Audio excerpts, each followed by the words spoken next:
Welcome, everybody, to Crunch Time with Jeff, Booner, Lukas, and Mike. It's Monday. Let's go, February baby. 26th. Let's go. We got a good show planned for you guys. It's Monday. Draft Monday, of course. We got MicroMike joining the platform.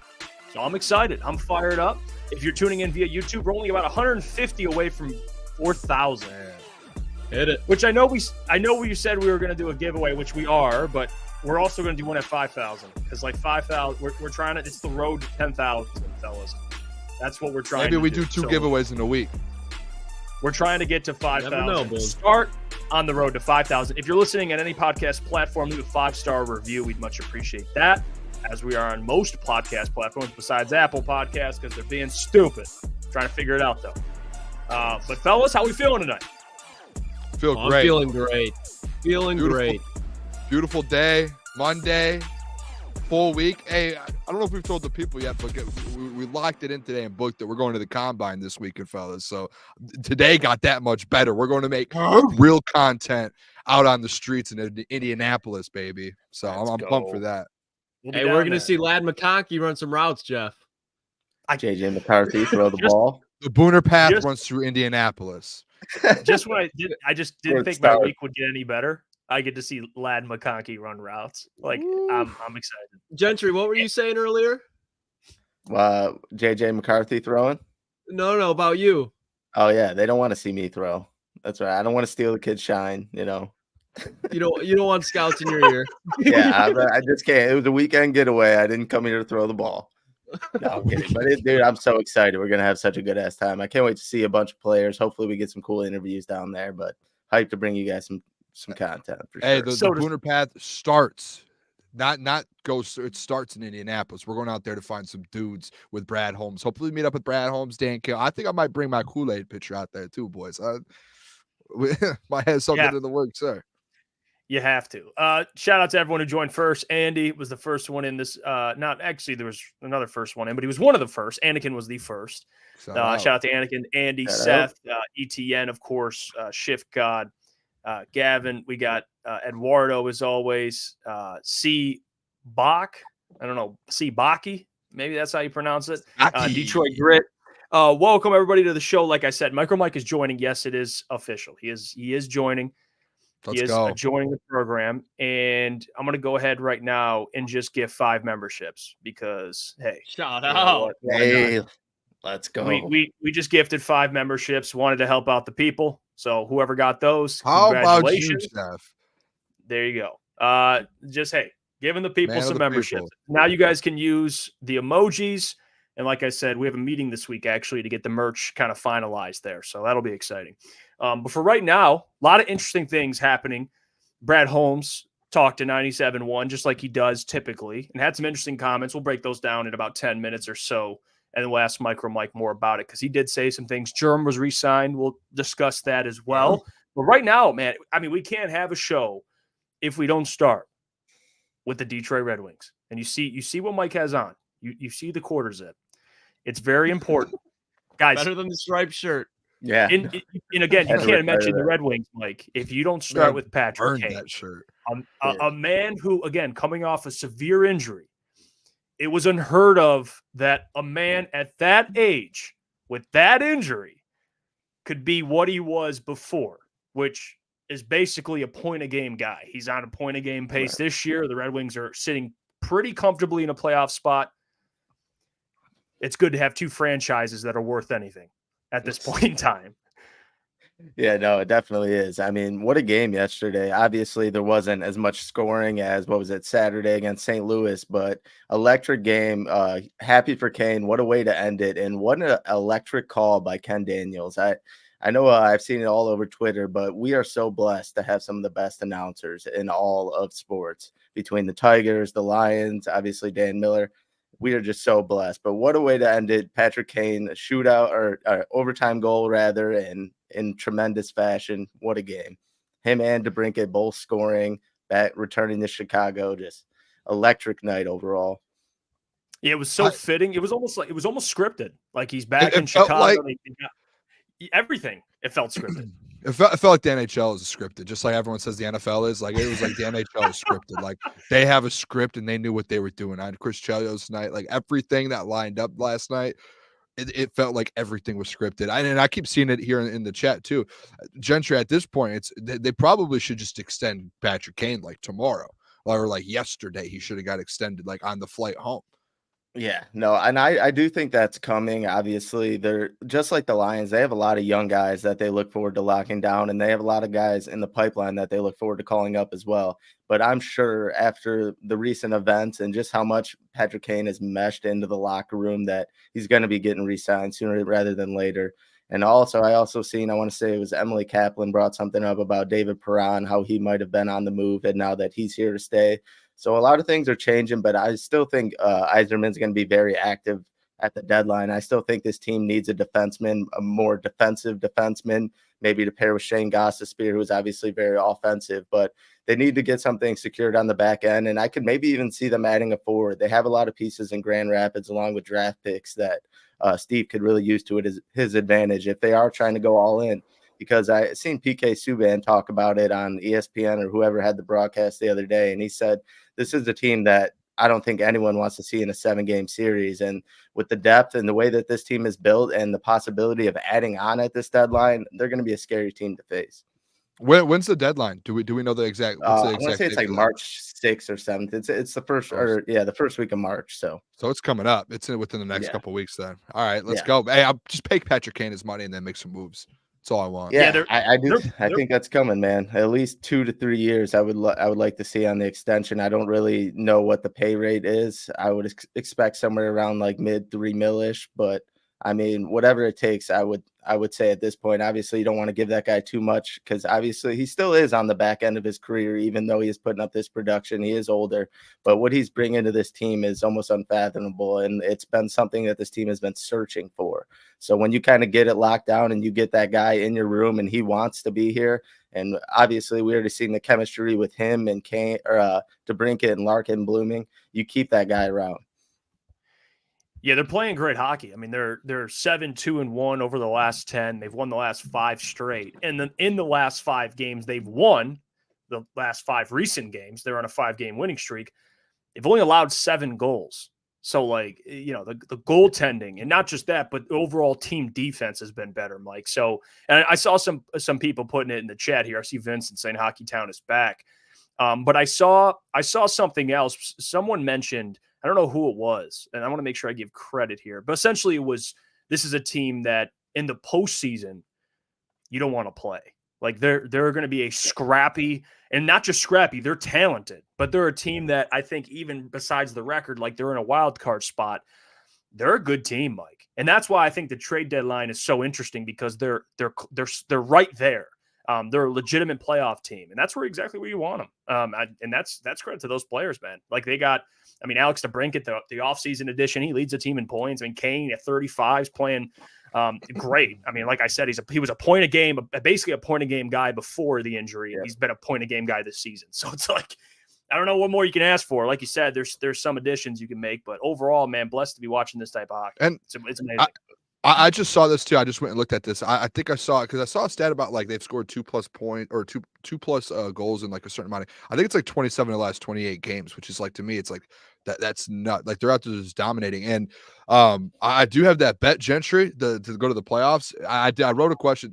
Do you truly think, and this is something that just after yesterday's game, watching it, like, can this team, and Kane made the comment as well, like a day or two ago, can this team actually like compete for a Stanley Cup now? Is this like it feels like it's like a legit thing. And I know like last year the Florida was an 8th seed and they went to the Stanley Cup finals, I'm pretty sure. So like, I feel like if they just get in and they just go in there, they can compete with anyone. There's been big games, even like versus Boston this year, that they dominated, it felt like. Yeah, and hockey's so different. Obviously, you've seen what happened to the Florida Panthers like a year ago, and they made it all the way. And I think it's more credit to how the team is built and the depth. Like, obviously, your front 2 lines are insane, and you're moving Larkin, Raymond around, Kane around, DeBrincat around. Those guys are always going to produce, but it's really the secondary scoring that's kind of taken over. You got Daniel Sprong, you get the JT Comfort. It's really all the additions that he built so that this team is a hard team to match up against. When you're rolling out, obviously, Andrew Kopp and David Perron, they're not premier top line guys, but when those guys are on your third line, making it hard for the other team, it's going to be a big difference. And I don't want to say, oh, they're going to the Stanley Cup right away, but I do think when they get the ball rolling like this and they play with some confidence, that they are going to be a scary, scary team to face in a 7-game series. And I do think they, depending on how the matchups go, they could possibly, make a run out of this. And shout out to the goaltending too, like Jeff brought up. James Reimer and Alex Lyon have really stepped up. There was a lot of question marks with those guys. Alex Lyon obviously has been unreal, but James Reimer stepping up in Billy Husso's spot has been tremendous. So shout out to those guys. Yeah, even looked, I mean, the overtime winner, the breakaway by Patrick Kane, that was right before that was a save. Like a big time save. So it's like, saves, yes. You can't forget about that. Yeah, I mean, we'll be doing a lot more Red Wings talk, especially come trade deadline. We'll have some great guests on to kind of break that down with us as well. It is Hockey Town is back. Like we're trying to go to a game as soon as possible. I know tickets, especially now. And there's Phil. Can we do a NASCAR segment sometime? I don't know. That's Booner's bag. I want to throw something out there real quick. I don't know if anyone saw the race this weekend, but my guy's Kyle Busch. That was like a heartbreaking loss. I'm not going to get into it because no one probably cares, but I was sitting upstairs in my living room just absolutely like heartbroken the way it ended. I had Kyle Busch, man. That's my guy.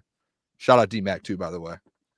And also to Bart's point, Bart from Stealing Hearts, Kane and Larkin will give any team problems in a playoff series. Like, just the experience they have too. Like that's something. And now the playoffs are a little different, right? You need like consistency through a 7-game series, and then you move. It's all about consistency, right? And I think the Red Wings. I don't know about like a Panthers-esque run, but certainly like I like the comment said before. Like they're one of the last teams you want to face as a wild card team. Like they can make a run. I feel like they can make a run. One of the especially how they're playing now, Booner. Like, yeah, they're when a team like just has the guys like Gentry said, like you have the right pieces and you just start playing like you gel together really well, especially this time of the year. That's when those runs happen, and it's like everything seems to be falling in place at the right time. So I'm excited for it. I can't wait. Yeah, Hockey Town's gonna be buzzing.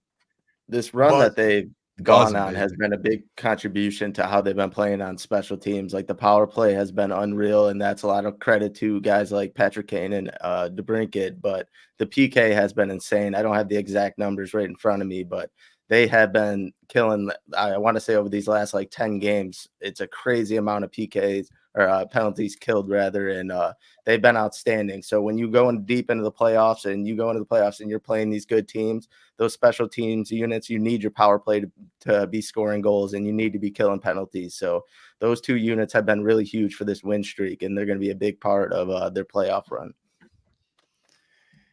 Yeah, I mean, you have the Red Wings playing the way they are. It's the Lions off season. Like even with only you have hockey and basketball, like there's still so much to talk about too. Like with how the Red Wings are playing. I mean, the Pistons don't really give us anything to talk about, unfortunately.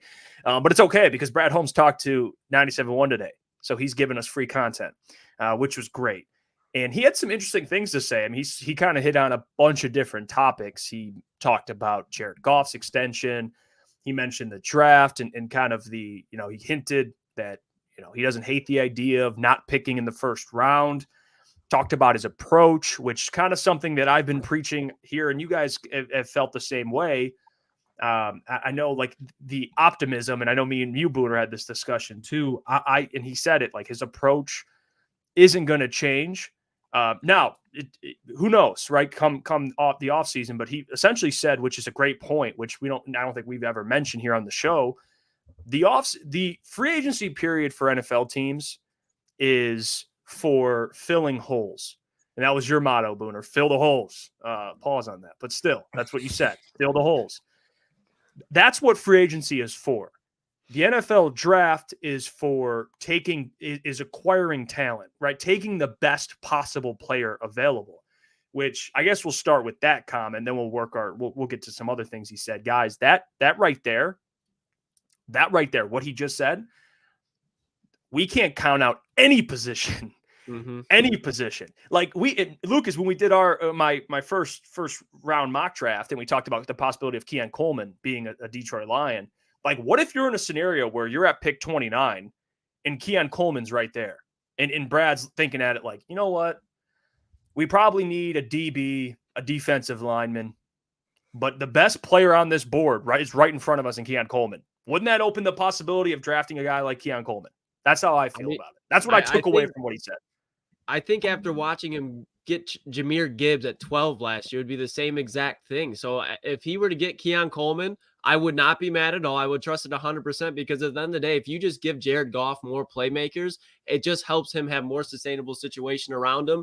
And that's what the Lions need because the rest will take care of itself offensively. Defensively, yeah, they need to add more talent, but offensively, just keep surrounding Jared Goff with weapons and you're going to keep producing as an offense and you can't ask for more. And if he grabs whoever it is as a wide receiver position, I'll take it. At this point, just let Brad do what he wants and just watch it pan out.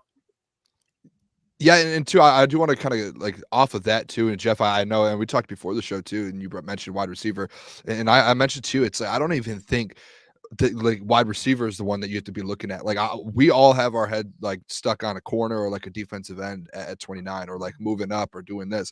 I don't think Brad really cares. Like I don't think when, like you said, when it comes to the draft, like the quote I saw the thing that you put in there, Will Birchfield saying like there are true cornerstone players that you can identify in the draft. And if you pass on those players trying to fill a need, then you get yourself in trouble really quick. And that's like a quote from Brad Holmes today, like saying like, if you pass on these cornerstone players, and I think Brad looks at the draft and like looks at these picks as like the Penei, obviously like the Penei Sewells, the Ian Hutchinsons. I know those are top 10 picks, but like when you're drafting, like those were, like you said, like that's where you get your talent. That's where you get like the building blocks of your team. It's when you kind of make those draft picks, because like you said, Jeff, the free agents, you can go out there and get with the holes in which you need to fill.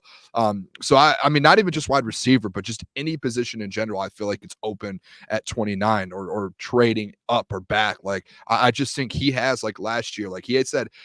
He had like Sam Laporta and Jack Campbell at the top of his list, he said. And that was like no particular order. Like he literally said Sam Laporta getting him in the second round. He had him at the top of his list. He probably could have got him in the first because he liked them that well. So like he's going to just have his list of people, doesn't care about filling the holes when it comes to the draft. And he's just going to go out there and get dudes. And whoever, that's why I think it's like whoever he drafts, even if we like it or not, he got his guy, and like we have to deal with that because he's a guy who like he's gonna make an impact no matter what. Whether it's a position we felt like we needed or not, he will make an impact. He's gonna make the team better. Well, real quick, Mike, too, and the reason why I brought up wide receiver is because I felt like that was the position where people were like, but that's why I brought it up because I don't think any position's ruled out. I mean, he could take a tackle, which foreshadow a little bit later in our mock drafts, but. Everything's on the table, Mike. Everything. Yeah, no, nothing's ruled out with Brad Holmes. Obviously, he has his plan, and he's not going to be wavered from it. Best player available, I think, has kind of always been his niche. I mean, obviously, we've seen it last year, and I don't think he switches up from that. If he sees a guy he wants, it's a wide receiver. It's a position that none of us could even think he might take it. So Brad Holmes sticks to his plan, and like Lucas said, you just kind of got to trust the guy at this point. He's got that vision, and we just got to see it. Shout out to official Papa Trucker. He says, for the $20, man, we appreciate you. He says, do y'all think Brad picks at 29 or trades the pick? Well, that'll actually foreshadow. And we'll get to the germ stuff in a little bit here. We'll talk about that because it did happen today. He got an extension. But to answer your question, Papa Trucker, I do think him trading back from what he said, like knowing Brad, his ability to identify talent, I think trading back is more likely than trading up at this point. That's where I'm at. I think if he trades the pick, I think it'd be moving back. That's just me. No, I think there's a definite point there. My thing is just we've seen him trade up every draft, even if it's in the first or second round. And if it's the back end of the second round or back end of the first round, you're basically dealing with the second round pick there. So if he sees a weapon, whether offensively or defensive, that he likes a lot and he knows that they're not going to be there in the second round, I could see him moving up. So I think there's a positive chance that he moves up as well. Yeah, and he did say too that like today, I don't know if you guys like I watched the whole thing. He said like he's comfortable in not drafting in the first round. Like I know Nick came on a couple weeks ago, like one of our first weeks doing this, and said that like he wanted him to trade, like he kind of feels comfortable him trading back. And then a couple people after that told us like do you really think that like Brad Holmes would not draft in the first round in Detroit? He literally said, I feel comfortable not having a first round pick. Like, I don't care. I will move out if I have to. Like, I'm perfectly fine with that. So, I think there's a chance. I think there's a better chance of him moving back than moving up, to be honest. I'm sorry. From that comment that I at least heard today on 97.1, like, it feels like he doesn't really care about being in the top 20. Like, he's more so like, I have my list of guys. I will move back. I'm more than happy to add more talent than to just go for it. That's what it felt like coming out of like him saying that today.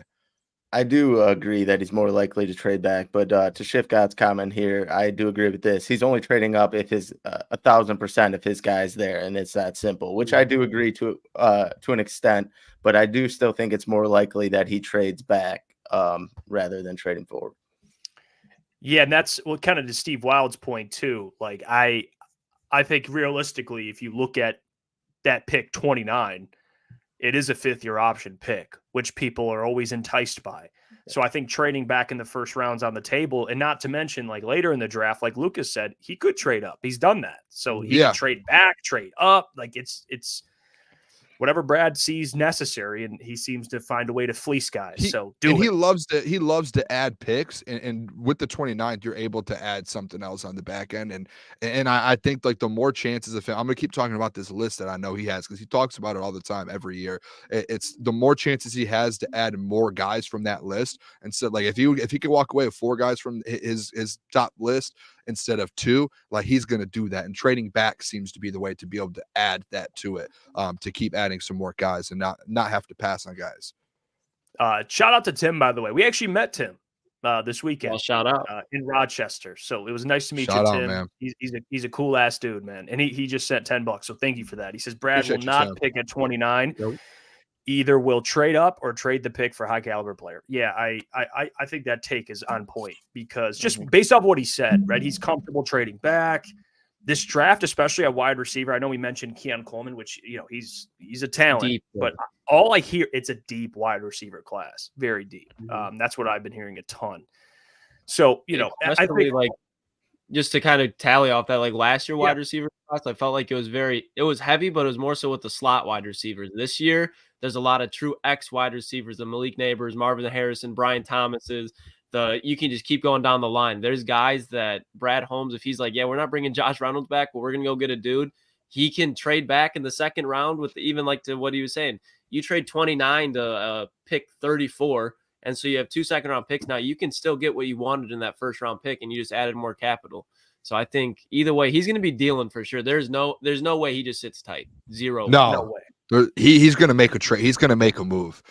Today, it's not. If you guys haven't watched it after our show, like go listen to him talk. Like he's ready to go. He says he actually likes being later in the draft, and he actually brought up him being in Los Angeles and how they were towards the back, and they kind of had to make some moves, and like how he was able to find more talent on the back end and being able to add more picks and get more guys that he kind of likes.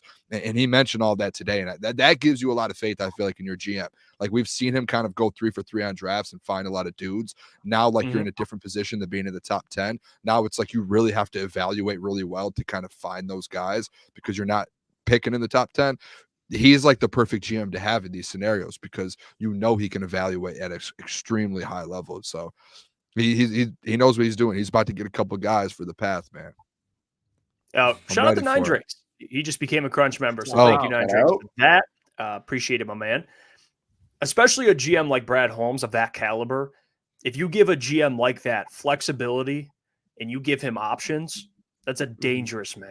Like, especially cap space, draft capital, that's a dangerous man. Especially if you get a 313 area code and you're a general manager around the NFL and you're looking at that phone, you're like, you don't want to pick it up, but you have to.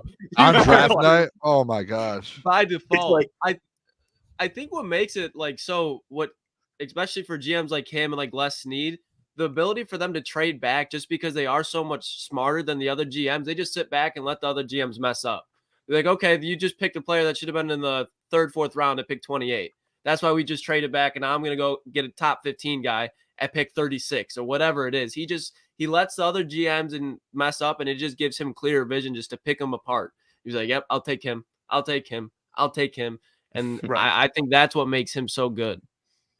Bart from Sterling Heights says, I'm long in the tooth, but you guys are the first group that works really well together. Keep up the good work, man. Bart, I do remember Bart. He used to call in the morning show all the time. Bart, I appreciate you for now following us here and for that comment. That's really nice of you.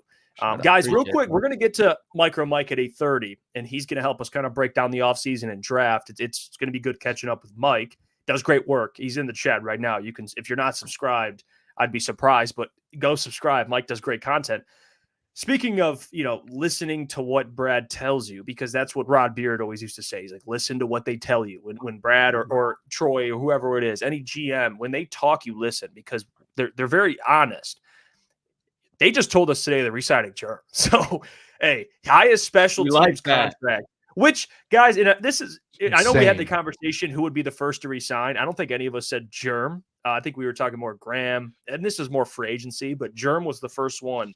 He's re-signed, and it's a little skewed because you look at it, it's like the highest special teams contract. Guys, he's a special teams player, and he's damn good at it, but he's also somebody that if you have injuries in your linebacker core, he can come out and play well. We saw that in spurts when he was available this season. So it's a great signing. It's a culture guy, and I don't think I've ever met anybody, any fan, or ever heard a player talk bad about Jerm. He's the man. No, and to be honest, I know it's like the highest special teams contract in NFL history, but like he brings so much more than just special teams. Like you said, like he does so much for this team, and just being a vet, being able to kind of go out there, even on defense, like sometimes when he fills in, like you saw him make some big plays.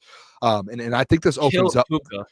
Yeah, and this kind of opens up. I don't think that we all said he was going to be the first one to be re-signed, but I remember when we did our top 5 list, I know he was at least top 2 or top 3 on every single one of our lists. It was like Graham, him, and I don't know, like Josh Reynolds, but like he was always at the top of that list saying we need to get Jerm back here. So no one said Badgley though. No one said Badgley, but like true. That's true. He did make the comment too. Like he made the comment a couple weeks ago, guys, about making sure he's taking care of the guys that are in the building. And then today he made a comment as well, 97.1, talking about like this is a priority of ours as well. And it's like very well known that a priority is keeping some of these guys in the building. And they even brought up the Jared Goff thing. And he was like, listen, like we know exactly what we want for our future, and we know exactly who we want to re-sign and who we want to bring back. So, and I know he said that he said he was going to keep that quiet, but I think every single one of these guys this offseason gets re-signed. Like everyone that we talk about, Panay gets an extension, Amon-Ra gets an extension, Goff gets an extension. I think Jerm's back. I think Graham will be back. Now, outside of that, I don't know what's going to happen, but I just think they're going to get some deals taken care of as well. And I think that's been a priority of theirs, it sounds like. Yeah. And Jerm's a guy that knows what it was like in Detroit before this happened. The Lions drafted him out of Tennessee, and he tried to be a starting linebacker, but he really couldn't. So then he went down, I believe it was Houston. Could have been, I think, Houston and Miami. And then he came back to Detroit, and he's just a guy that impacts all 3 levels of the games, obviously on special teams, obviously on defense. But the amount of tackles that this man has on the open field helps out the defense so much as far as special teams. I can't remember the amount of times in a game I'd be like, there's the kickoff, Jerm tackle. There's a kickoff, Jerm tackle. And he's blowing dudes up. He sets the tone, and he's just a complete leader on this team that I think people that are outside of Detroit don't even think of. But then when they watch him and they're like, who the hell is 42 for the Detroit Lions? And just when you have that guy and you get him for $8 million on 2 years, so $4 million a year, I don't care if it's the highest, because he's not just a special teams guy. He's a leader of the locker room. Yep, exactly. I mean, just overall team captain, Pro Bowl special teamer, as Jeff alluded to, too. He can play linebacker. It was just really and he kind of epitomizes what it means to be a Lion. So overall, I like the signing. I don't really care, like you guys said, if he's the highest paid special teamer or whatever, because we know he's good at it, and we know when called upon, he can really do anything that he's asked of. So overall, when you're paying for a team guy, a team captain like that, you want to bring those guys back. We get a little bit of a member thon, I guess. Shout out. Like a train going on here, man. 5 crunch time. Okay. Hey, he's not wrong. I mean, AV gifted 5 crunch members. Isn't that what it is in Twitch? Is it like a gifting train or something in Twitch? Is that what they call it? I You guys don't ever been know. in Twitch before? Am I the only one that's ever been in Twitch here? They call I the don't know what train. it's called, to be honest. Yeah, but Lions Troll gifted a Crunch member. Timothy, our guy, he just became a Crunch member as well. Shout out, Lions man. Troll member for 1 month officially. Thank you, Lions Troll. We appreciate you. And then Steven just became a member. Here we as go. Well, I'll tell you guys what, a permanent member of this program who's always welcome anytime he is available is Legend. MicroMike, who, again, is joining the program. Shout out! And you can check What him up, out. though, man? What's going on? Hey, Booner, I had to help you out. Everybody's wearing hats. I decided not to wear a hat, so we make Let's the go. odds a little Thank bit better, you. man. I have one sitting Oh, next to me. I won't put it on. Let's go. Yeah. We're locked Good, up because tonight. if you do, I'm going to be a lone wolf, man. I don't like that. I won't do Yeah, that. you're to already. you. I mean, Mike, you're already alone at Ford Field, man. You don't need to be alone. Here, That's We got true. you. That's true, man. I'm alone at Ford Field 24/7. I'm surprised security's not found me and kicked me out of there. But look, it's free. It's free rent, and sometimes the cheerleaders are practicing, so I got to watch them. Yeah, that's fair. Okay. That is fair, Mike. I will give you that. Again, guys, if you don't know who Mike is or you never checked out his stuff, please go do it. Lions Talk by Chat Sports. He's crushing it. And Mike, I want to ask you, because Brad, his comments came out today and he talked with 97.1. I know you saw some of what he said. What has been your thoughts and kind of Brad's approach this free agency? Because I see a lot of the Lions fan base going one way, because it is exciting. Everyone uses the term one player away, which Brad kind of corrected at the same time when he talked with Jim and John. What are your thoughts on kind of his approach? What do you see Brad doing? Is it kind of like what I think is smart, short-term, contractually smart signings to improve this team? Or do you expect maybe a big move from Brad going out and getting a big fish? What say you? It's going to be the same that we've been seeing, in my opinion, the short-term deals, the guys who potentially could help out more in depth-wise. Now, they could get one good guy. Say they want to get a Danielle Hunter if they can bring him for a short-term deal, maybe a 2 or 3 year deal. But I'm not expecting anything significant like a Chris Jones. I'm not expecting anything that we would see from the Washington Redskins back in the day with Albert Haynesworth or the Philadelphia Eagles, the dream team. They're going to continue to do what they do. And most importantly, with the money that they got, they're probably going to just re-sign their own guys, Lee McNeil, Penei Sewell, maybe St. Brown. That's the type of money they want to use on the cornerstones of this football team. Free agency, to them, it's more of filling the gaps instead of solidifying the holes, in my opinion. I love that. Mike, I want to kind of go off that question as well. And at least on our show here, the last few weeks, we've been kind of having this conversation of like our favorite pieces to add in free agency, all these random people and players. Do you have like a dream free agent scenario or a player that you like that you've been talking about and that you really want on this Detroit Lions team? Maybe even on the defensive end? Yeah, it's the defensive end, the edge position. Now, his name sounds like a girl, Danielle Hunter, but this guy don't play like a girl. 16.5 sacks. I think he would be amazing on this defensive line. Imagine him opposite of Aiden Hutchinson. Oh, my gosh. Imagine that. If you had Danielle Hunter in the NFC Championship game, we're playing in the Super Bowl, in my opinion. I think he would be the perfect fit because he's 29. You're not going to have to do a 5-year deal. It could be a 2 to a 3 year deal. He's playing for a contender. You're removing that piece from the Minnesota Vikings and you bring him to the Detroit Lions. With the NFC North getting better, we need pass rush. He would be my perfect scenario player for the Lions. I love that one. I love it, Mike, and I'm all for it. But we just talked about defense. In your dream situation, whether it's through the draft or through free agency, who is your dream weapon for the Lions to add to their offense? It can be, like I said, draft prospect or free agent. Who would you love to see join this Lions offense? Oh, man, the offense is so stacked. It's so good right now. Look, if we could bring back Josh Reynolds, I know it's not a big name. I would be happy with that because 600 yards, him and Jared Goff are on the same page. It's not going to cost that much. Continuity with the offense. I think that would be ideal for the offense. Maybe a Jonah Jackson, bringing him back. I don't think it's going to happen, but that would be nice. I'm not sure about like a Mike Evans, right? You can bring a Mike Evans in, but how much better is the offense really going to get? We're talking about a top 3 offense. What is it going to go to 2? When you can get the defense that's mid and you can bring that up and really elevate the game of this football team. So honestly, re-signing our own guys, Graham Glasgow, Jonah Jackson, and Josh Reynolds, that would be ideal for me. Okay. Mike, thanks for joining us again. Obviously, Jerem got locked up today. Is there who is the next guy do you see getting re-signed? And if who would be the one guy that you don't see getting re-signed, if anything, and has to play out the year? JRM also, man, special teamer. Love what he did for the Lions. And he's pretty good defensively in the limited amount of snaps he get. Good little signing there to your deal. I can see Graham Glasgow being next. Easy deal to get in. He'd be your right guard immediately. They could draft a guy too in the draft to kind of supplement the future there. So I can see Graham Glasgow being next. I would like for CJ Gardner-Johnson come back. I don't think it's going to happen. I think they're pretty good at the safety position with the Futu Melifonwu, Brian Branch, and Kirby Joseph. It just doesn't seem like he's going to return. You know, he wants a full-time position, a full-time starting position. Probably not going to get it here, and he could be on his way out. Yeah, Mike, Brad said today also just about kind of his approach, and he said he wouldn't be surprised if he moved back in the draft. And me and the guys discussed this a little earlier too, what we think would happen. If you were Brad Holmes, would you rather him move back or move up to go get a player that he desires? Because, again, you can move back and still get someone he likes, but what would you do? What do you think Brad Holmes will do this April for the NFL draft? I think him staying at 29 is not going to happen. The odds of that occurring just seems unlikely. Honestly, either or would be good for me. If you're able to move up in the draft and get a player, not giving up too much assets like we did with Jameson Williams, I thought that trade was pretty good. I'm fine with that. But at the same time, if all their first round grade talent is not there, trade back. We're good in the second and the third round. We don't got a fourth round pick. Giving more cards to Brad Holmes, the ability to draft more players, honestly, it puts a smile on my face because this guy finds talent in all of the rounds. So either or would be fine.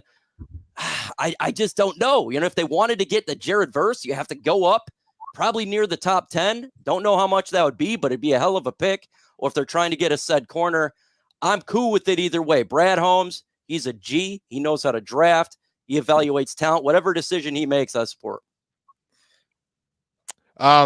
Mike, real quick here. This is going to be an easy one for you, too. We talked to Corey about this a little bit, but Jared Goff here, he said he thinks Jared Goff probably might not get extended this offseason. He thinks they might have him play it out the year. That was kind of his viewpoint on it. I'm kind of on the side to where I think they need to just lock the deal up, get him what he's at right now, and kind of move on, like know who your kind of piece is there running the football team. Do you see this Jared Goff thing getting extended? After the 97-1 conversation today, to me, I feel like they're like, hey, we're going to lock in all, like you said a couple times, we're going to lock in all of our guys who we have here in the building and who we know we can win with. Do you see this getting done soon? Or because I think him, Penny, and Amon-Ra, all three extended this offseason. Could be wrong. Where do you stand on that, though?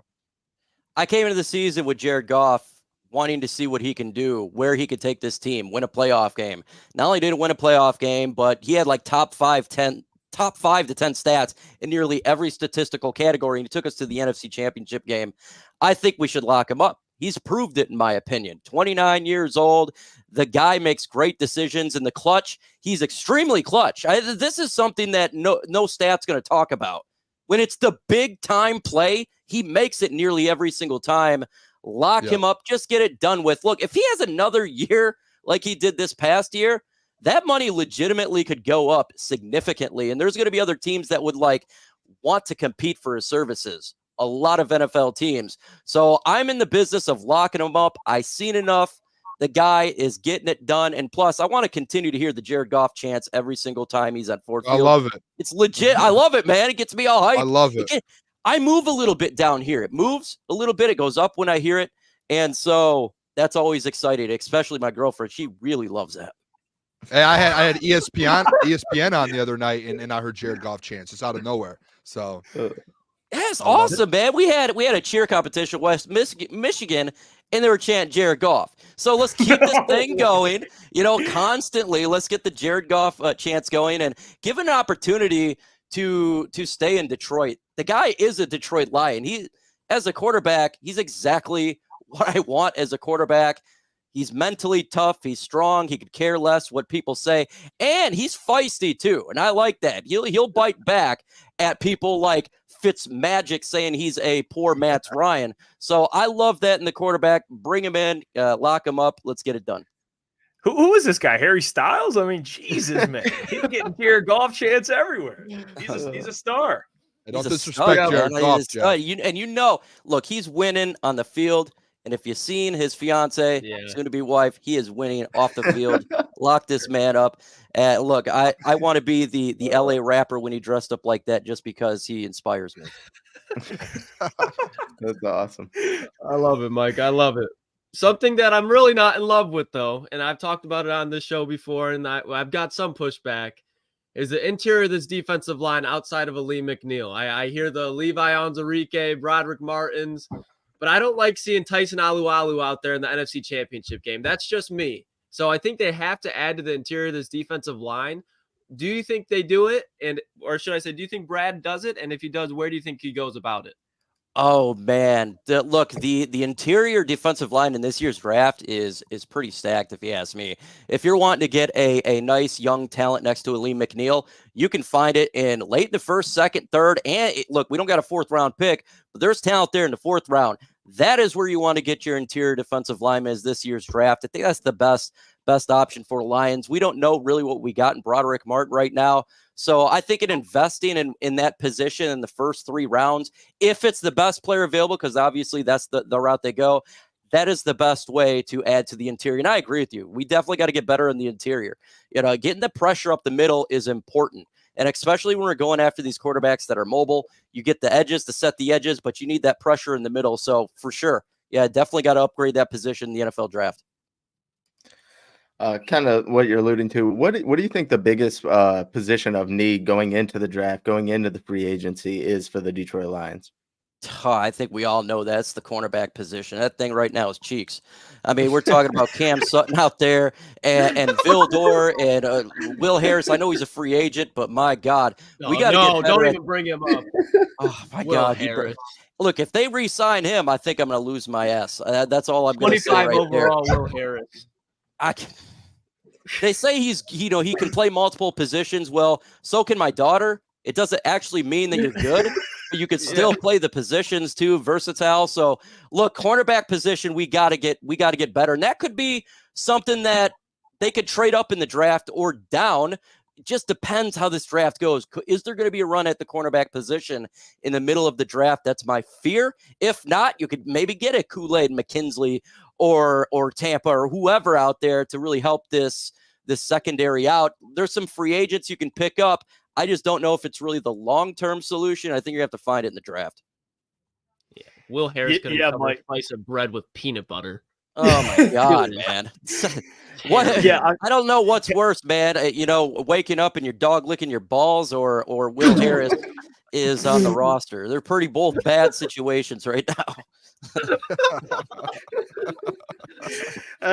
Yeah, I mean, Mike, I can't dispute that. I'll tell you that, Mike. What I can dispute, some may dispute, is the conversation about an offensive lineman at 29. And I've been more and more open to the idea, Mike, like when Mike Gentry asked that question, the biggest position in need. Mike, could I make an argument that offensive lineman is a legitimate need just because the importance of keeping this unit the best in the NFL? I think that's what you have. Jonah Jackson, Graham, free agents. You assume they'll sign Graham. We'll see with Jonah Jackson. Where are you at with the ideology of drafting an offensive lineman at 29 or moving up to take a Jackson Powers Johnson? Because I think I've warmed up more and more to the idea. First off, folks, you need to smash that like button. How are you not doing it with the goats on here in this show, man? They were done dirty, but now they're riding it high. So make sure you hit that like button for these guys. Hey. It is absolutely a need, offensive line, because if you look at it, do we think Jonah Jackson's coming back? I don't think he is. I think it's his return is probably not going to happen. Then look, you can bring back Graham Glasgow. That's fine, but he's old. He's not going to be the long-term solution at right guard. And we know that Frank Ragnow's coming back, but maybe for just this year, you could see a situation where he retires next year. And Taylor Decker, what is the long-term solution at left tackle? We want to probably at some point move Panay over there. So it is a need, folks. And if you don't have the offensive line, we've seen what happened this year. When we have injuries, this offensive line, our offense takes a significant hit. So if there is a tackle and or guard at that spot and it's the best player available, I have zero problem for the Lions drafting that, because we don't need a situation this upcoming year where we lose a guard or we lose a player, and then we're screwed the rest of the year. The offensive line is probably the most important part of this football team. Make this strength and continue to keep it a strength. Don't force it. But if there is a guy that falls, do it. Yeah, no, I'm with you, Mike. I think offensive line, especially with how good, and just Jared Goff, you want to keep him protected. This offense revolves around the run game, so you want to keep that up. I appreciate you, Mike. Of course, like I said, you can check out Mike's content, Lions Chat by Talk Sports, or Lions Talk by Chat Sports, rather. Mike, you have a good night, man. You gave us, you made Appreciate us laugh, you, Mike. Brought information. I mean, the guy didn't miss today, and we appreciate you for that, Mike. We do. Hey, I got a hell of a day tomorrow, man, so I can't be missing either. So it's all about hitting that strike and hitting that hole really hard and having a hell of a good time talking Detroit Lions, fellas. That's all it's about. All right, Mike, take care. I appreciate you. All right, take it easy. All right, there you go. MicroMike joining the platform. Legend, man. Yeah. So he's funny, man. That's the thing. Like you get both, right? You get the knowledge, you get the input, and you also get like the mixture of humor, the dad jokes. He was right about Will Harris. His daughter probably could at least stay with a receiver for as long as Will Harris can. But I mean, let's do a competition. I'll try to stay with someone and let's see what he can do. Yeah, Booner. I don't know.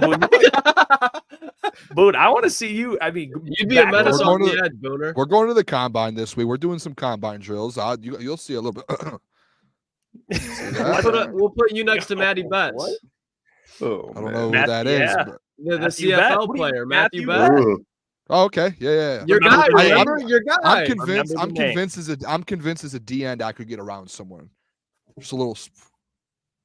Dude, no way. You would meet the tackle's palm to your I would love face, for one of you guys to try and block me. It would just be like trying to block your little brother with the basketball behind. I would love for one of you guys to try and block me. Yeah, no doubt about it. I see. Throw you on your ass. I see Dark Flame says Lakin was an not unforgettable or regrettable first round pick. But yeah, luckily you have a new general manager.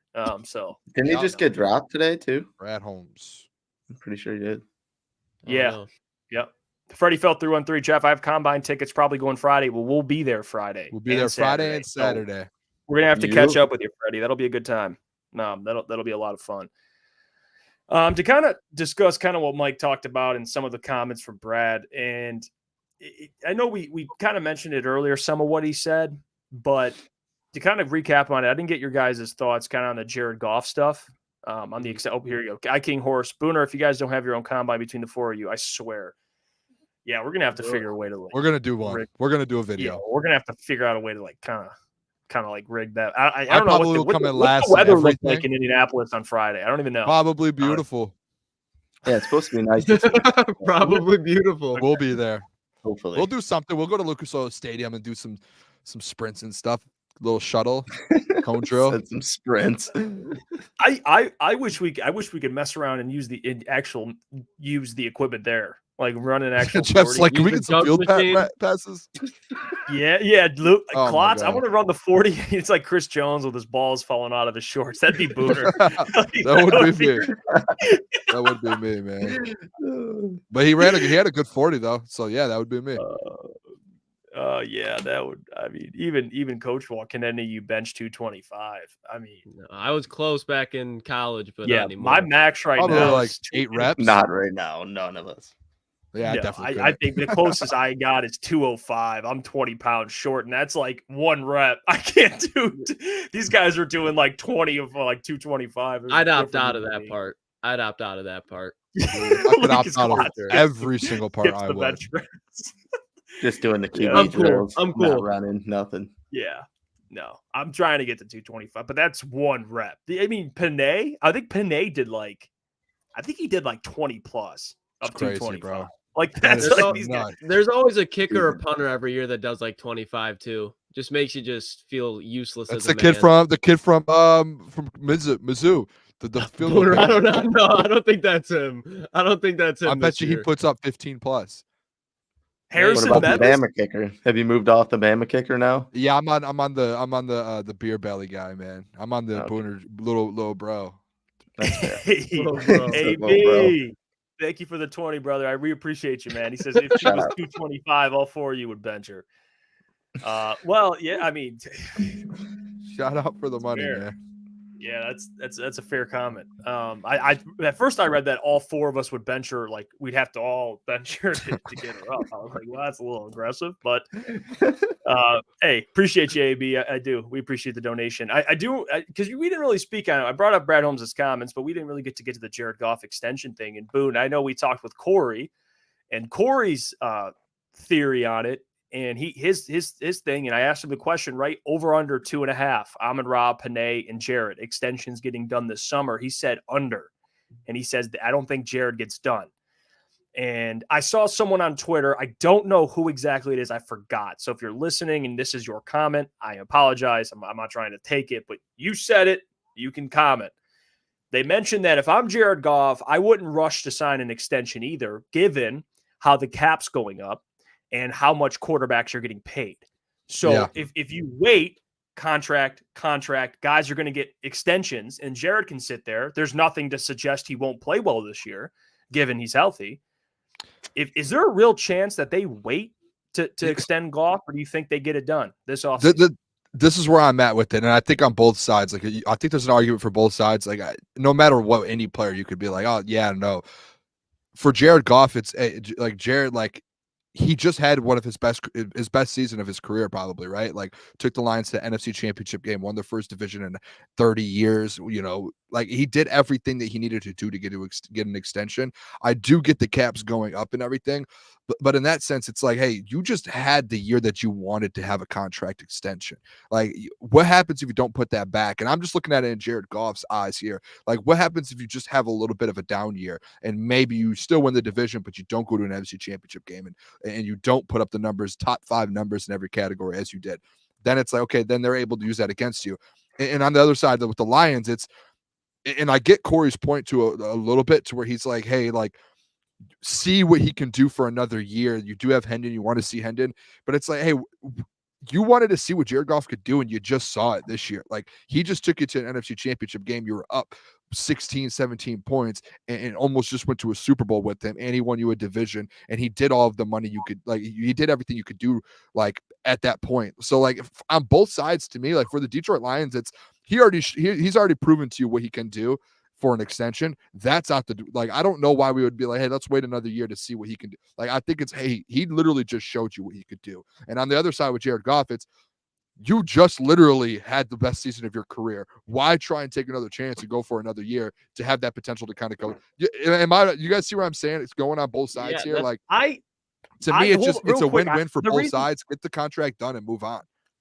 I don't think it has anything to do with, like, let's see what he can do. I think I was speaking from the point of view of Jared. Like, if I'm Jared, I'm like, I'm going to play well next year. Nothing suggests I won't. We got Ben Johnson back. You have any sort of downhill thing, then you lose money. Like, you just had the best season of your career. Like, why would you just sit there and be like, maybe I could do it again? Like, and I know you want to have confidence in yourself, but he knew going into this year, they literally came out 4 months ago and said that they were having contract conversations, and then it got halted, and they said, let's talk about it at the end of the year. So he knew this was a contract year to get extended. He just had the best year of his career. Why would he be like, let's wait one more? Like, no, he just literally just played himself into a contract. Why would Jared Goff want to wait? That's not, like, why? Like, that would make no sense. And on the Lions side, it's, hey, if you want to wait another year to see what he can do and what Hendon Hook, why? You literally just went to an NFC Championship game, and he proved to you he could win. So it's, to me, both sides. That's why it's so easy for me to say, just get the deal done and move on. Like, it's tough for me to, like, see the other side of it, to be honest. I agree. Why would he risk the injury and just overall the basic security going into next season? And I think we've kind of already heard it enough. Brad Holmes' confidence in him, Dan Campbell's confidence in him, and him as a player. So I just don't think there was, like Booner said, there's any logical thinking for him behind it to wait another year. God forbid anything happens to him, he gets injured, something like that, has a lesser of a year and maybe earns less money. Like, for all of Jared Goff's sake, I think the best thing for him would be to get that deal done now. Yeah. What about, where are you at with it, Lucas? Because I see. No, go. You're good. I just think it's smart on Jared's part to get it done now, just to what Booner and Gentry are saying. You don't like this could possibly be Jared Goff's peak season. And while you're doing that, you're adding more weapons around Jared. Okay, now that's going to command more money. You can wait the cap out, but is Brad going to be willing to pay the price that you want after that cap exceeds? And if it's not, okay, well, now you just watch the guy behind your back that they have been willing to develop, and they don't take a third-round pick quarterback for nothing. They're going to try to develop him, and it's for this exact same reason. I think they have the ultimate leverage. Jared does right now, because if Jared would have had an iffy year right now, yeah, he's probably going to get re-signed, but it's not going to be for as much money. Jared could potentially, even though it's a down year on the salary cap compared to next year, this could be the most money that he ends up getting, because if they're like, yeah, you took us to an NFC championship this year, but if they make it to the divisional round, which I don't think is going to happen, but there could obviously injuries, etc., there could be weaknesses exposed, and they don't get as far next year, and that's when you should really start looking at Hendon. And if Brad wants to make that move, are you really going to doubt him? And I don't think any of us would, at least in my opinion. The comments that were made today on 97.1 too, I don't think, and I know, Jeff, we talked about it before the show, and I know he mentioned, and he said like, hey, I'm not going to discuss the money and that was kind of his response to it. But like right before that as well, he mentioned like, hey, Jared knows where we're at. We know where we're at. We know what we want to do with our franchise moving forward. I'm not going to discuss the money with you guys. And I think that was and I think some people kind of took that the wrong way. Like, why? I saw Jesse put it in there a little bit. Like, why isn't he admitting that's our guy? Like, I don't think that's the case at all, because if you guys remember during the draft last year, like Brad and Dan both said like, hey, Jared's our guy, but if there's another guy we need to get, and that's when they went and got Hooker. Like, I think there's always and just a good GM and a good front office is always going to be like, hey, we're not like, unless you have Patrick Mahomes, hey, we're not like, this is our, but like, they're still going to say like, Jared's our guy. And I think that's the thing. Like, he was never going to tell the money today on the show. Like, if they asked him about Panay, they weren't going to go out and say, oh, but we're going to give Panay the biggest offensive line contract of all time. Like, they were never going to do that. Yeah. I think that they both sides know a deal is going to get done and extensions is going to get done and he's going to get re-signed. I think it's just a matter of time. I don't see why this wouldn't get done. I can't wrap my head around it, to be honest. Yeah, I think especially for who Jared is as a human being and a quarterback, like he's a top 10 quarterback. He's playing like it.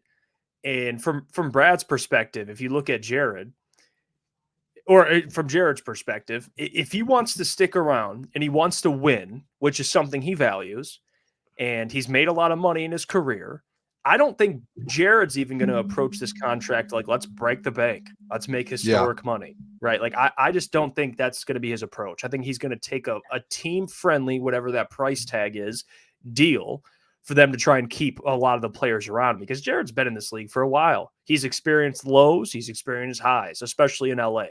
So I think he's self-aware enough to know that he's a top 10 quarterback, but it's a team game and you need to re-sign guys. You need to keep adding talent. And I think Jared would sacrifice millions of dollars, not millions and millions, but hey, a couple here, a couple there, front load the contract, whatever it is to try and, keep guys around and improve the football team.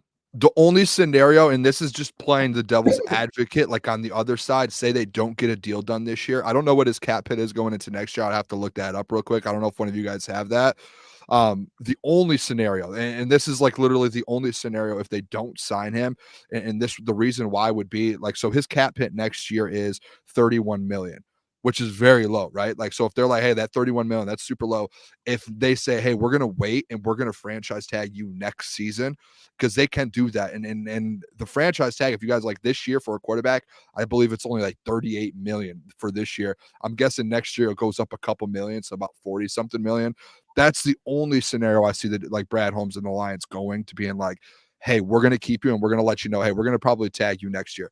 I don't see that happening, but that's like if I had to go devil's advocate, I don't think it has anything to do with Hooker or anything. I think it's just more so money-wise that they would be like, hey, you're 31 cap hit next year. We're going to tag you the following year for about 40 million, and then we'll get you extended next year. Like, that's the only after that. Like, I don't see that happen. Like, I don't want that to happen. I want you to lock him up on a 2 or 3 year deal and move on. 45. I don't think he signs for any more. Or I don't think Brad signs Jared Goff for any more than 3 years. I think it's 3 and under. I don't see a 4 or 5 year deal. I think you sign him to a 2 to 3 year deal. I think 3 years perfect, man. Yeah, three years is perfect. It keeps your options open. You're not committed to him long term, but still, he is the quarterback of the future for the time being. So I think that's the right way to approach it. That's kind of that's that on Jared Goff. I think we can all agree he will get extended this offseason. Yeah, I would be get shocked that man if he extended. didn't. Hopefully. Yeah, I just think it's not a good message to send. Not that players, I think, really, quite frankly, care. Like, no one's going to be like, wow, they didn't extend Jared. Like, it is what it is. But I don't think that's the type of aura you want, the story you want circulating this season. Where it's after like, what you after what you just did, deal. Like, I don't see that happening. Yeah. Do you literally just went to the NFC Championship game? If you don't extend your Right. quarterback, and like you literally just built something, I think like something that Detroit's never seen before. If you don't extend the quarterback that just got you there, and you know that can keep taking you there, like I don't think Brad. They know what they're doing. That wouldn't happen. Yeah, and you they want know a exactly what short-term they're doing. contract because let's be real here. And I know people don't like. Some people are comfortable with this conversation, but you haven't got to see what Hendon Hooker is yet. So if you sign into a short-term deal, you at least get to see Hendon Hooker, and you kind of get your cake and you get to eat it too. It's kind of like that. You get Jared Goff for a 2-3 year extension, and you get to see if Hendon Hooker is any good. So then you're like, oh well, you can evaluate him.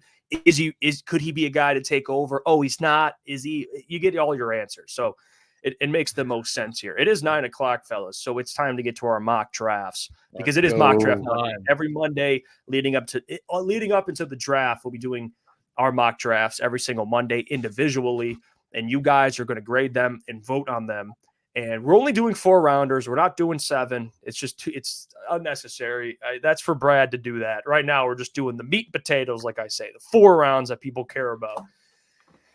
And let's get to it, fellas. So just to start off, again, I'm just putting up one, and you guys can take it from here. I believe this is Mike's. Are we grading this week? The people can grade. I don't want leave that aside this time. Oh, yeah, man. so no one, we don't have any disagreements. So people can. But here's the first one. This is Mike's. Mike, what were you thinking with your mock draft? I really didn't see anyone that I liked in the first round, so I kind of switched it up, and we've talked about it a lot on this show. If the Lions do go wide receiver, I was actually hoping Brian Thomas was there so I could take him, but he wasn't in this one. So I went with Keon Coleman, obviously stud wide receiver out of Florida State. The second pick, I go Mike. He can play both safety, corner, can kind of do it all as far as defensive back goes. 3, I've been kind of steady on this pick. You address the defensive interior with Devondre Sweat. And then I doubled down on corner, getting Chris Abrams-Drain, more of a legit corner, not more of the safety type. So I doubled down on defensive back, still wrapped up the defensive interior, and then I grabbed a weapon for the offense. I see the biggest thing that stands out is obviously wide receiver at 29. You mentioned Brian Thomas Jr., who's a stud. Yes. He is an absolute stud. But what the whole Keon Coleman pick, I'm glad you picked him so we can have this conversation. Like, based on what Brad Holmes said, like Keon Coleman, based on potential, based on what he can be in the NFL, he has a high ceiling. And this is a player that I think if he's there at 29, which I have him on my my first 1.0 mock draft, I have him around this area. I wouldn't hate this at all. I would actually like it. He adds another dimension to your offense, and he's different from the other wide receivers you currently have. He's a true X. So I love it. I love this draft, Mike. Can I say this real quick too? I know we're not grading each other's, but I would give Mike an A on this. Sorry. I know we're not grading, but I'll give Mike an A. I just think like what Brad said today, like, and that's kind of how I looked at my draft today as well, is basically off the comments of Brad, was like, he's going to go out and just get the dudes. Like, he doesn't care about filling the holes. Like, whatever dudes are available, he's going to get that are on the top of his draft board. And Jeff, you brought it up, like, first time I saw you today was, hey, Booner, I feel like he might go wide receiver after that comment. And I think Keon Coleman, I said it on Saturday, forgetting that Marvin Harrison was in this draft, but I said I think Keon might be the best wide receiver outside of Marvin Harrison in this draft, outside of Marvin. And I think it's like there's other dudes in this draft, Lucas. I know, like, I need to make that face, but there's other dudes. I just think Keon, like, especially on this Lions team, like that wide receiver that you need to go out and get a ball, and like you could throw a deep ball. Like, Keon is that guy. Like he can do that at a high level in the NFL, I think. And I think his ceiling is extremely high. So get him at 29 to add that offense, I think is great. Same with Mikey. Like get Mikey, he's a guy that can play different positions, and like he has a high ceiling as well, and he has a motor. Like that's a Dan Campbell, Brad Holmes dude. So getting him is good. And you guys already know how I feel about Devondre Sweat. He might be on every single one of my mock drafts going forward the rest of the year. I think this man, Big 12 player, that's a dog. So I like this. This is an A. This is just all Brad Holmes and Dan Campbell dudes. Yeah, I'm with it because Brad Holmes, his drafts, they just have like a swag to him. You know what I mean? Where you just look at it, and you're like, yep, that just fits exactly what Brad Holmes' perspective is on football. And I think this is exactly that, where you're just getting a dude where he's like, yep, that dude can play. Those first 3 picks, I don't really know too much to like judge the Abrams drain pick yet, but as far as the first 3, man, like it's very Brad Holmes-esque to me. Oh yeah, I love it. Yeah, I mean, you look at the 2 corners, right? Like, and they're different corners. Like Mikey Sanders is like a hybrid, like especially where the NFL is going now. It's like positionless. Like he's a guy like he can. If CJ doesn't come back, that's a guy that can move around, and you can you can move him, and that's why I think he's so valuable even in round 2. Like, especially with in like an Aaron Glenn defense, is you've seen AG move guys from. Iffy, like as an example, like you've seen them move guys from corner to safety and around. Mikey is a guy that can do that, and then just going for Chris Abrams, like a guy in another corner in the 3rd. I think that's huge. Yeah, good stuff, Mike. I like it. Shout out, Mike. Mikey, it's going to be interesting. I wonder how, especially for a guy like Mikey, I think the best fit for him, and it's an obvious one, but the Chargers, because Jim, there's no way, dude, Jim loves Mikey. And I think he's a player that, especially come combine and after pro days, like he's going to be a guy, former wide receiver, of course. We love DBs that are wide receivers. Move up. He's going to move up for sure. He's going to test well, interview well. Like he's going to move up. And then Abrams drain. That's who Scott Bischoff actually mentioned to us too. Yep. And he's a guy that's been kind of rising on boards as well. So good stuff, Mike. We'll move on here. I don't know if this is Lukas or Booner, so you guys are gonna have to call it. I don't know which one this one is, but let's put this on the screen here, and then you can just take it away. Whose is this? Oh, this is me. This is me. All right, there's a trade. I traded up. I traded up with the Dolphins. I traded up the 1st, so the 29th, and then a 4th from next year. I don't know if that's exactly what it took, but that's what they took. But if you get Jerzon Newton, boys. The interior defensive line with him and Ali McNeil is set for the next 3-4 years. I don't know if you've watched this man, but he is a behemoth. This man is a people mover, and he smacks the quarterback. He is physical. He's going to be one of those guys where there's a little bit too many roughing the passer calls, but you don't care because it's a Derek Carr type of thing where Bruce Irvin just coming off the edge. You're like, oh, my God. And we've talked about Xavier Legette. That's like my Devondre Sweat with Booner. Like every mock draft, I'm taking this guy in the 2nd round if he's there. And the guy that I fell in love with today, Renardo Green out of Florida State. I was kind of iffy on him, but then you go and you turn on the first week of the college football season. You watch him against Brian Thomas and Malik Neighbors. Malik Neighbors had his worst game of the year. Same thing with Brian Thomas. Multiple one-on-one situations with Renardo Green and Malik Neighbors in the red zone, and Green shut him down multiple times. He also picked off Jaden Daniels in that game. I think he's one of the more underrated corners in this draft, and it's just because he's undersized. He's like 6 foot, 185 pounds, but he is just a pure cover guy that in the 3rd round is a steal. And then Mason McCormick, he's been brought up on the show multiple times. He's a guy that can play inside and outside as far as center and guard, and getting him in the 3rd round as well, just to replace Frank or possibly like down the line, or if he needs a plug and play at guard, I think he's a home run hit. Yeah, it's funny, that Florida State defense, I mean, Jared Verse, like they got a lot of good defensive players being drafted. Great defensive players getting drafted. I see you got Xavier Legette. Mm-hmm.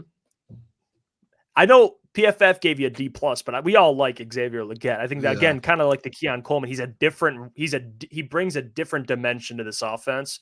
He averaged, like we mentioned earlier when you did your ball nowhere breakdown, 17 yards per catch.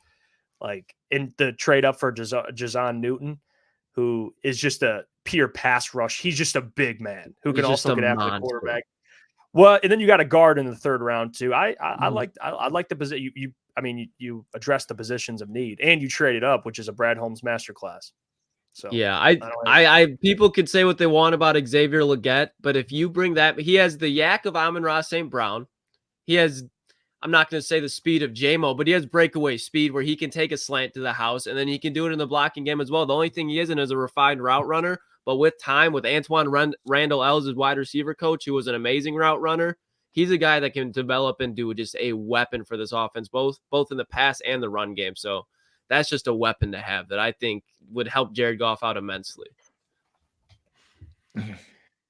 Well, I think overall, what do you? I don't hate it. I think it's a good draft. I'm not like on the trading up thing. To me, it's just like, and I don't want to compare drafts or anything because I know it's all different. But like with Gentry's, like I think I'm on the side to where like if I'm going wide receiver, like getting a Keon and then being able to get a defensive interior or trading back or something, it would like just the value to me seems more like better than getting Xavier Legette. Like that's just me. Like when I look at it, I wouldn't hate this though if this came down because I told Lukas too. Like Renardo Green, this morning I was looking at some different players and just doing random mock drafts to kind of get to know some guys. And Renardo Green was a guy this morning that I found, and I was like looking at film on Twitter of him, and he's a dude. So like I don't hate this draft at all. And Mason McCormick, if the little tease ahead, he's on mine too. I went and did some research on him, and he's an absolute dog out of South Dakota State as well. So I don't hate it. I'm trying to figure out this thing within the draft this year of like when's the right time to get a D, because it feels like interior defensive linemen. It feels like there's a ton of them in this draft. I could be wrong, but like I feel like you could, like if Keon's there at 29, why not just get him and then just get an interior defensive lineman who maybe not be as good as Newton, but probably could be decent. Well, I think that's real quick. I think that's the trade-off for Lukas, right? He got a better defensive lineman, but took a wide receiver later. Like it's the same approach, just different. Because especially like in my mind going into this, like I think they sign an edge this offseason. So you already have that edge. Now you can really unlock Aleem as a pass rusher because Newton's a good pass rusher, but he's such a monster as far as a presence. He's going to command double team. So you're getting the ultimate pass rush value if you sign an edge. And then when you really go down to it, best player available at that pick, without a doubt in my mind, was Xavier Legette. And that's just a weapon. Like I said, we've already talked about him, but that was just best player available. And I think same thing with Renardo Green, and he's a need as well because I think they address corner and free agency as well. So you're doubling up on it in the offseason. Yeah, no, to Jeff's point and really your point, Lukas, I think the Newton pick's good because even though there is a lot of depth in this draft, he is like miles above those lower guys. I think what he's going to bring is different. I don't know if I agree with the wide receiver pick. Obviously, you're more high on him than I am, but like, what is like the farthest he's dropped in the mock drafts? Like, why do they give you a bad grade on that? Have you seen like how far he actually drops? No, because I take him every time. Every time. Yeah. I take him every time. I do it. He's not there in round 3. Feel for it. No, but I mean that's fair because Lukas kind of has the Brad Holmes mindset. Best player available. If he's getting him there, he's taking him. So that was really like my only question mark. I like it. Who was the cornerback? I'm sorry, he took down Renardo Green from Florida State. Renardo Green. Yeah, I was actually deciding between him and Abrams Drain in my last draft. But I actually have seen him start to creep down more and more every mock I have done. So, yeah, I really like Green after watching him today. He's a dog. I saw him today too as well. He's an absolute dog. Yep. Yeah, and I think the whole it's funny because like the PFF grade stuff is just meaningless. Like dude, I'll do a draft and get a D overall, and I'm like, well, how did I get a D? Yeah, it's like Jameer. If you would have took Jameer at 12 or a 6 or wherever you took him, you would have got like an F.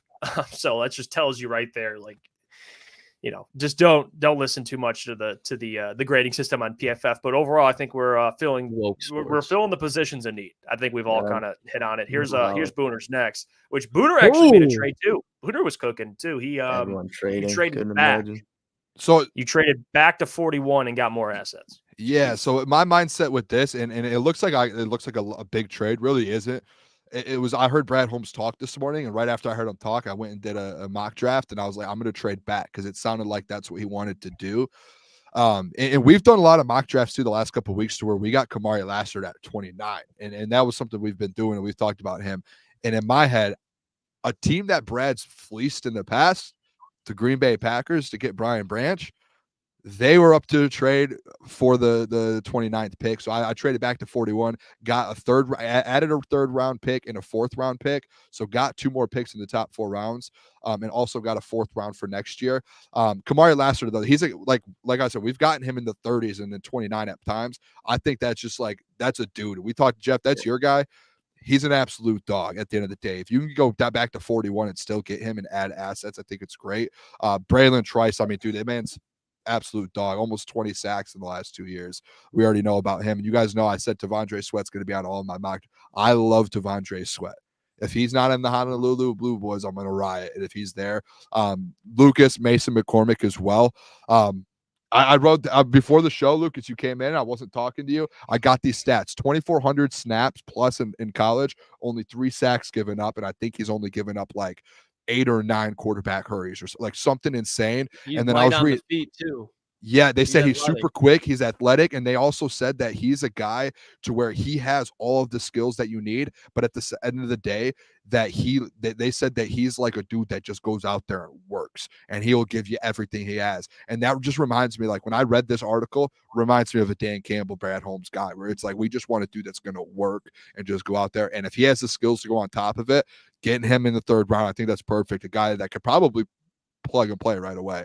And then obviously I went Lucas's guy. It says it gave me a D- for it, but Mohamed Kamara, he's a dog. He's a dog. If you haven't watched the film, we literally played it and we got flagged for it a couple weeks ago playing his film. He is an absolute dog. Yeah, we did. So I got him. And this is where I kind of messed up a little. I don't know if I messed up or I just got more depth. I got 2 guards, and I also, if you guys notice, I got 2 edges and a defensive interior. I'm all about. I'll stand on this. I'm all about revamping this defensive line this offseason, whether it's free agency or draft. So I went and got 3 guys for the defensive line, and then I boosted that defensive line up. And you know what? After this draft, guess what? We'll go to free agency and we'll get some more guys too, boys. Hell yeah. I wanted to ask you too, Boone. One thing that you didn't do that Lucas and Mike did was you didn't draft a wideout. Yeah, I mean, again, which isn't a problem. I'm just asking. I don't think they draft one if Josh Reynolds comes back at the end of the day. And I think it's like a free agent type of deal, like bring another guy in free agency. I don't think it's like unless maybe, and we could go the route Keon Coleman, which like I already said, I'm okay if they do that because I love Keon Coleman. I think he's going to be a dog. I'm fine with that. But again, I think if this scenario, if Josh Reynolds comes back, they might get a free agent, like a vet, and bring him in. And this is a perfect draft in that case, in my scenario. So, yeah. Yeah, no, Booner, like when I say this, it's not at all like I love this draft. Don't get me wrong. The only thing, like my one critique is how you went so heavy on edge. That's what I would have done in the secondary, if that makes sense. Like if I'm going to bulk up one thing through the draft, I think this year, like I obviously still take both, but just because you did go edge, defensive interior edge, I would have taken at least one more corner. You know what I mean? Instead of doubling up on guard or doubling up on edge. I didn't mean to double up on guard too, boys. I was down there and I pressed it, and then the draft popped up. Too. Yeah, it popped up, and I go, "Oh, I got 2 guards, boys." That's why I text you guys. I messed up. I agree with you on that. I agree with you. I should have got like a safety or something. Yeah, personally, I don't hate it at all. You address a lot of positions of need. I'm just kind of confused, and obviously Jeff alluded to it last segment that the grades don't mean shit. But like, how is Zach Zinter in the 4th round a C and Mohamed Kamara a D- in the 3rd round? I mean, I just think that's pretty good value for those guys, even though obviously Zach's still injured, but I still think that's pretty good value. I like it, Booner. I think you did good. Thank you, boys. Yeah, I think Lassiter. I mean, the first 3 picks off the rip. I mean, you get 3 starters. I mean, which is great. I think even 4 if you maybe a Jonah departs and Mason McCormick or even a Zach Zinter can play. So I think the Kamari Lassiter thing, that's something that I've talked about a lot. I just think the Lions are going to love him just because of the mentality he plays with. And of course, look at his resume. I mean, look at Georgia, what they've done defensively. And I think that's great. You traded back and still got a corner who's mocked often in the 1st round. So, yeah, even though you collected a lot of picks, I mean, yeah, you used them wisely. So I don't, even the double guard, I mean, you can make a case like Mason McCormick, you move him to center, you can work around it. We can figure out a way. So I don't hate that at all. All right. We'll do my draft here and then what's up? It's a juicy J. I want to see yours. I'm ready. They're already Let's go. fighting. You They're did, already bro. fighting. No. Cue the music. No. What is it? What is the thing? We're on the same. We're the same team, brother. Same team. Yeah, I'm sweating bullets. But here's mine. So here's my 3-round draft and my 4 players. So at 29, I went tackle. I got Graham Barton out of Duke, who actually would be a guy that, like Scott said, you move to guard and then you kick him out to tackle. If you don't resign Taylor Decker, or maybe if you Graham do, Barton's a Taylor's dog too, by the way. He's on the other side of 30. So there's your future left tackle / current starter at guard in Graham Barton, who I mean he was great at Duke this season. Super reliable. He had offers, I think, at MSU as well. Fun fact, but he chose Duke. I think Brad taking an offensive lineman in the first rounds is seriously in play. And then at 61, kind of like you guys, I went Trice and Sweat just because I think, again, like to Booner's draft and to everyone else's draft, those guys are going to start immediately. So Braylon Trice comes in. You get to play him at edge. Devondre Sweat can start right next to Aleem McNeil. He's an immediate upgrade over Tyson Alualu and Benito Jones. So I like that. And I think a great third-round corner is Max Melton. I just think for value, who he had to face in the Big Ten as well, I like him a lot. Again, like the notable big thing about Max Melton is how he matched up with Marvin Harrison Jr., who I think he played seriously well there. So you get positions in need. I didn't take a wide receiver in the first 3 rounds, 4 picks, but I took a tackle in the first round. I wanted to go a different approach, and I've like I told Mike, I'm more open to the idea of taking an offensive lineman, specifically a tackle in the first round, because it is a deep tackle draft, but not just deep, but guys that are going to go in the first round. So that's what I mean by deep. Like you can get a Graham Barton at 29 because there's like 4 other ones that are going to go ahead of him. Yeah. If it was any other year, Graham Barton would go top 15, but you got him at 29. But there's my draft. Yeah, I really like it. Like if the Lions were to stay at 29, Graham Barton would be the pick for me every time. Like if I just see the Lions making a move, but you stayed put, which I don't hate. And especially if you're taking a guy like that, this is a deep tackle class, but it's also a deep class where you can have a bunch of tackles / guards. And there's been a lot of people comparing Barton to like a Marshall Yanda. And I'm not saying he's going to be that, but if he could be a Marshall Yanda where you convert him to guard, that would just like you're talking about in the screen game with how he can move next to Panay. That'd be a problem. Obviously, Braylon Trice, he's a very solid player. I've said a couple of times, he reminds me of Karlaftis. Booner's guy was Sweat in the 3rd round to go with Max Melton. You hit all the needs, in my opinion. This is a solid-ass draft. Yeah, I love it as well. You got the 2 guys there that I love, Braylon Trice and Devondre. So I think those are going to be absolute dogs. Max Melton, we've talked about him a lot, so I love that. And Graham Barton's going to be a dog. Like Scott talked, like he's going to be very good. So I try and look at these drafts. Like if Brad did do this, and I think I would love this. Like if we left the draft, the first 3 rounds with this, I would be like, yep, all right, we're in good hands. Yeah, I like it too. And obviously Graham Barton has been gaining traction from all over. Russ even had him in his first mock draft tonight. So I do like that pick. And I think the guys in the middle really make it. You kind of, you tackle the edge and you get the defensive interior, and then you pick up a corner like Max Melton, like you said. Obviously, he's kind of regarded for locking down Marvin Harrison, but I think in that late of a pick, he's worth it. So I like it. I think if you were to say like, well, you dress corner in the 3rd round, which I don't think is crazy. I mean, you see a lot of productive corners past the 1st and 2nd rounds. But if that was your critique, you're like, well, you didn't take a corner higher. Well, assuming the Lions are probably going to sign a corner as well. So you have Max Melton that comes in. He's kind of in the rotation, and he's somebody that gets to learn and kind of develop there. And I like Max. I like the intangibles, and I love his confidence he plays with.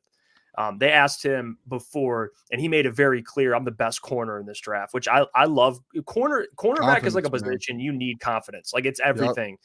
Because you're going to get burnt one play. And how do you respond to that?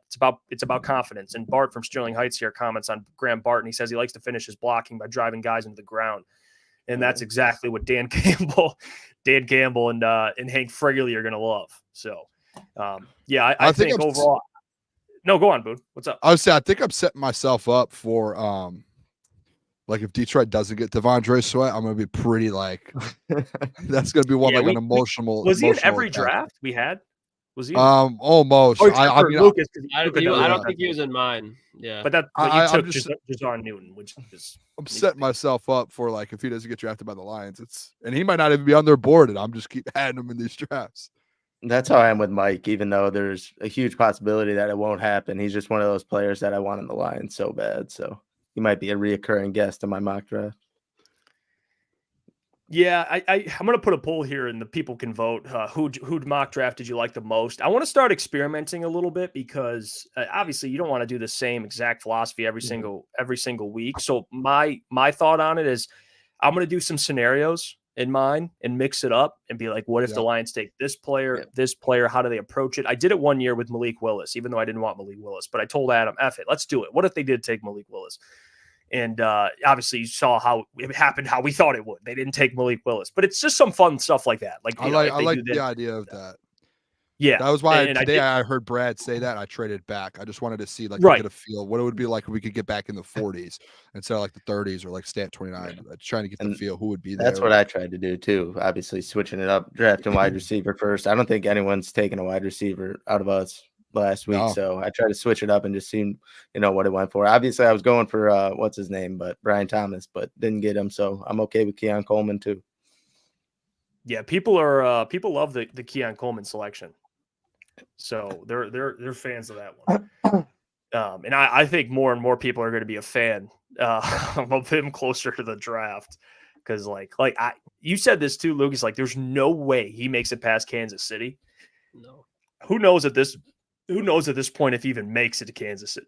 And I would watch out. I know there's a lot of noise for Jim getting his defense going, but the Chargers at I believe they're in like the early 20s, I believe. But they're talking about possibly moving off Mike Williams, and then Keenan Allen's getting up there in age. So Keon Coleman as a deep threat to Justin Herbert, that's a name to definitely watch, especially if they lose Eckler. They're going to need a lot of production in the receiving game. And they probably don't like what they saw out of Quentin Johnston last year, so I think he's going to play there. I wonder how they feel about him. I truly even do. with like Mike leaving regardless, and I know they got Josh Palmer, but he's even a guy that they don't know if they can keep around just with their contract situation. I think they have to look into the offense. If they don't do wide receiver, I think they got to go offensive line because Harbaugh can there's a lot of talent on that defense. There is. So I think they're going to go offense. Yeah, that's going to be interesting. Actually, the Chargers. Oh no, the Chargers pick like 5, don't they? Never mind. I'm tweeting. Yeah, I'm after our first. I was thinking of the Dolphins. I was thinking of the Dolphins when I'm thinking of the pick. So no, I'm wrong. He won't go there. I'm going to do Steven said Chargers going to draft Keon and Corum. Jim just loading up. They might, but I could see Mikey or Blake Corum just from Michigan going to the Chargers. I think the Chargers, the more, because we already did my 1.0 first round mock, which I'll do a 2.0. It's Chargers offensive tackle seems more and more likely. Like a Joe Alt. I can see Joe Alt playing left tackle, and then they move Rashawn to right tackle, which he's played before, or vice versa.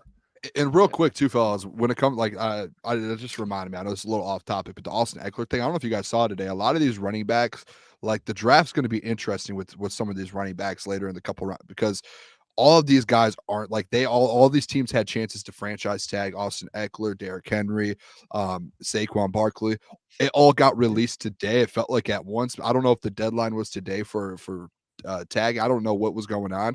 Within like an hour, I got alerts of like all of these running backs and these teams saying, no, we're going to let a running back test the market. Let them test the market. And I think there's a situation to where like they know that what these teams know the price of running backs. And Jeff, kind of to your kind of scenario that you talk about with Jahmyr Gibbs and like paying running backs and saying, hey, we don't extend running backs after that 5th year, we're done with it, or the 4th year, we're done with it. And I'm starting to hear a lot of people talk about that, and the fact that none of them got franchise tagged, and these teams are saying, go ahead, if you want to go test the market, go ahead. We know what the price is at. You're not going to get anything more than we're going to offer you.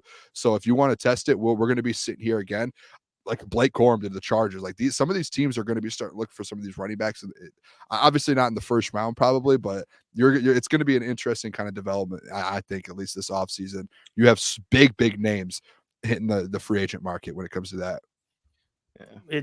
It speaks to where I'm telling you where the NFL is. Like they don't value running backs. Like the Giants, even though Saquon's like the franchise and they've won a lot of games because of him. It's business. Like, I'm not paying you. I mean, even though that's Saquon Barkley, guys. Like Yep. if Saquon, Derrick Henry, and I'll bet you this too. I'll bet money on this. Derrick Henry will sign a contract with whoever, the Ravens, the Dallas Cowboys, and it'll be minuscule to what you thought he was going to get. It'll be I don't want to say pennies because it is still a lot of money. No, but it's going to be nowhere near what you think a guy like Derrick Henry or a guy like Saquon gets. It just isn't. So and that's the here's reality. the list. That's the list right there. This all came out Insane. today. Saquon, Austin Eckler, Derrick Henry, Josh Jacobs, and Tony Pollard. All guys who have been elite the last 2 or 3 years. Like all of them. Josh Jacobs was just the rushing leader in the NFL last year. None of these guys are getting brought, like as of now, getting brought back or franchise tag because the running back market. It's interesting. Good thing we have Jahmyr Gibbs for 4 more years, boys. Yeah, and that's how it works. Like if you get, that's why I brought up before when we bring up the running back conversation, it's like, okay, do the Cowboys regret? And Adam actually brought this up because it's a great point. I use it now every time. Do the Cowboys regret drafting Zeke? No, I will say they don't, even though he's not there. So like just because you get 4 or 5 years out of a running back and you let him walk, it doesn't mean you regret the pick. Like people assume you have to re-sign him to make it worth it. No, you don't. You can get 5 years, good years, and then figure it out. Like, about what you do after that, though, to be honest. Do you think they regret letting him walk? Yes, but they don't. But they regret paying him. Paying him what they paid him.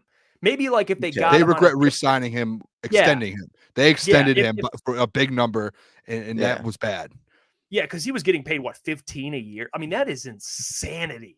That's insanity to pay any running. I mean, to pay him at what he looked like, $15 million towards the end of that deal. So, yeah, I would agree. I think they regret letting him go because, but not because of the money. Does that make sense? Like his presence is missed, but the money they're like, see you later. I mean, we got to pay CeeDee Lamb, which is going to cost a Brinks truck. Cooper. It's going to cost. It's going to be another Amari Cooper. So, yeah, I mean, Dave Montgomery. Look at him. I mean, David's a middle of the pack running back who is played really well in Detroit, but he got 6 a year. Like, and look at him. He's 1,000-yard back. Like he got the same as Jamal Williams. That's look what Jamal did. I didn't even know that. I'm Jamal pretty sure got 6? He got like maybe 5.5. No, I think it was like 4. I think it was close. I think the reason that he didn't even come to Detroit was because it's relative. Yeah, he didn't even do. They could have drafted a running back and got exactly what they got out of Jamal Williams. They could have gotten more. The dude got a touchdown on the last snap of their offensive season. Shout out, he got James. 3 for 12. He got 3 for 12. 3? They gave him 3. Oh. Wait, hold on. Let me double check this real quick, fellas. I gotta get this correct here. That's crazy. So that is bad. I don't know. He's getting about $3 million. Yeah, that's a guy who broke Barry Sanders' record. The cap for hit touchdowns in a season. His cap hit this year for the Saints. TD. So he's coming off of 1 touchdown year, basically a 0 touchdown year. His cap hit going into this year is $4.6 million.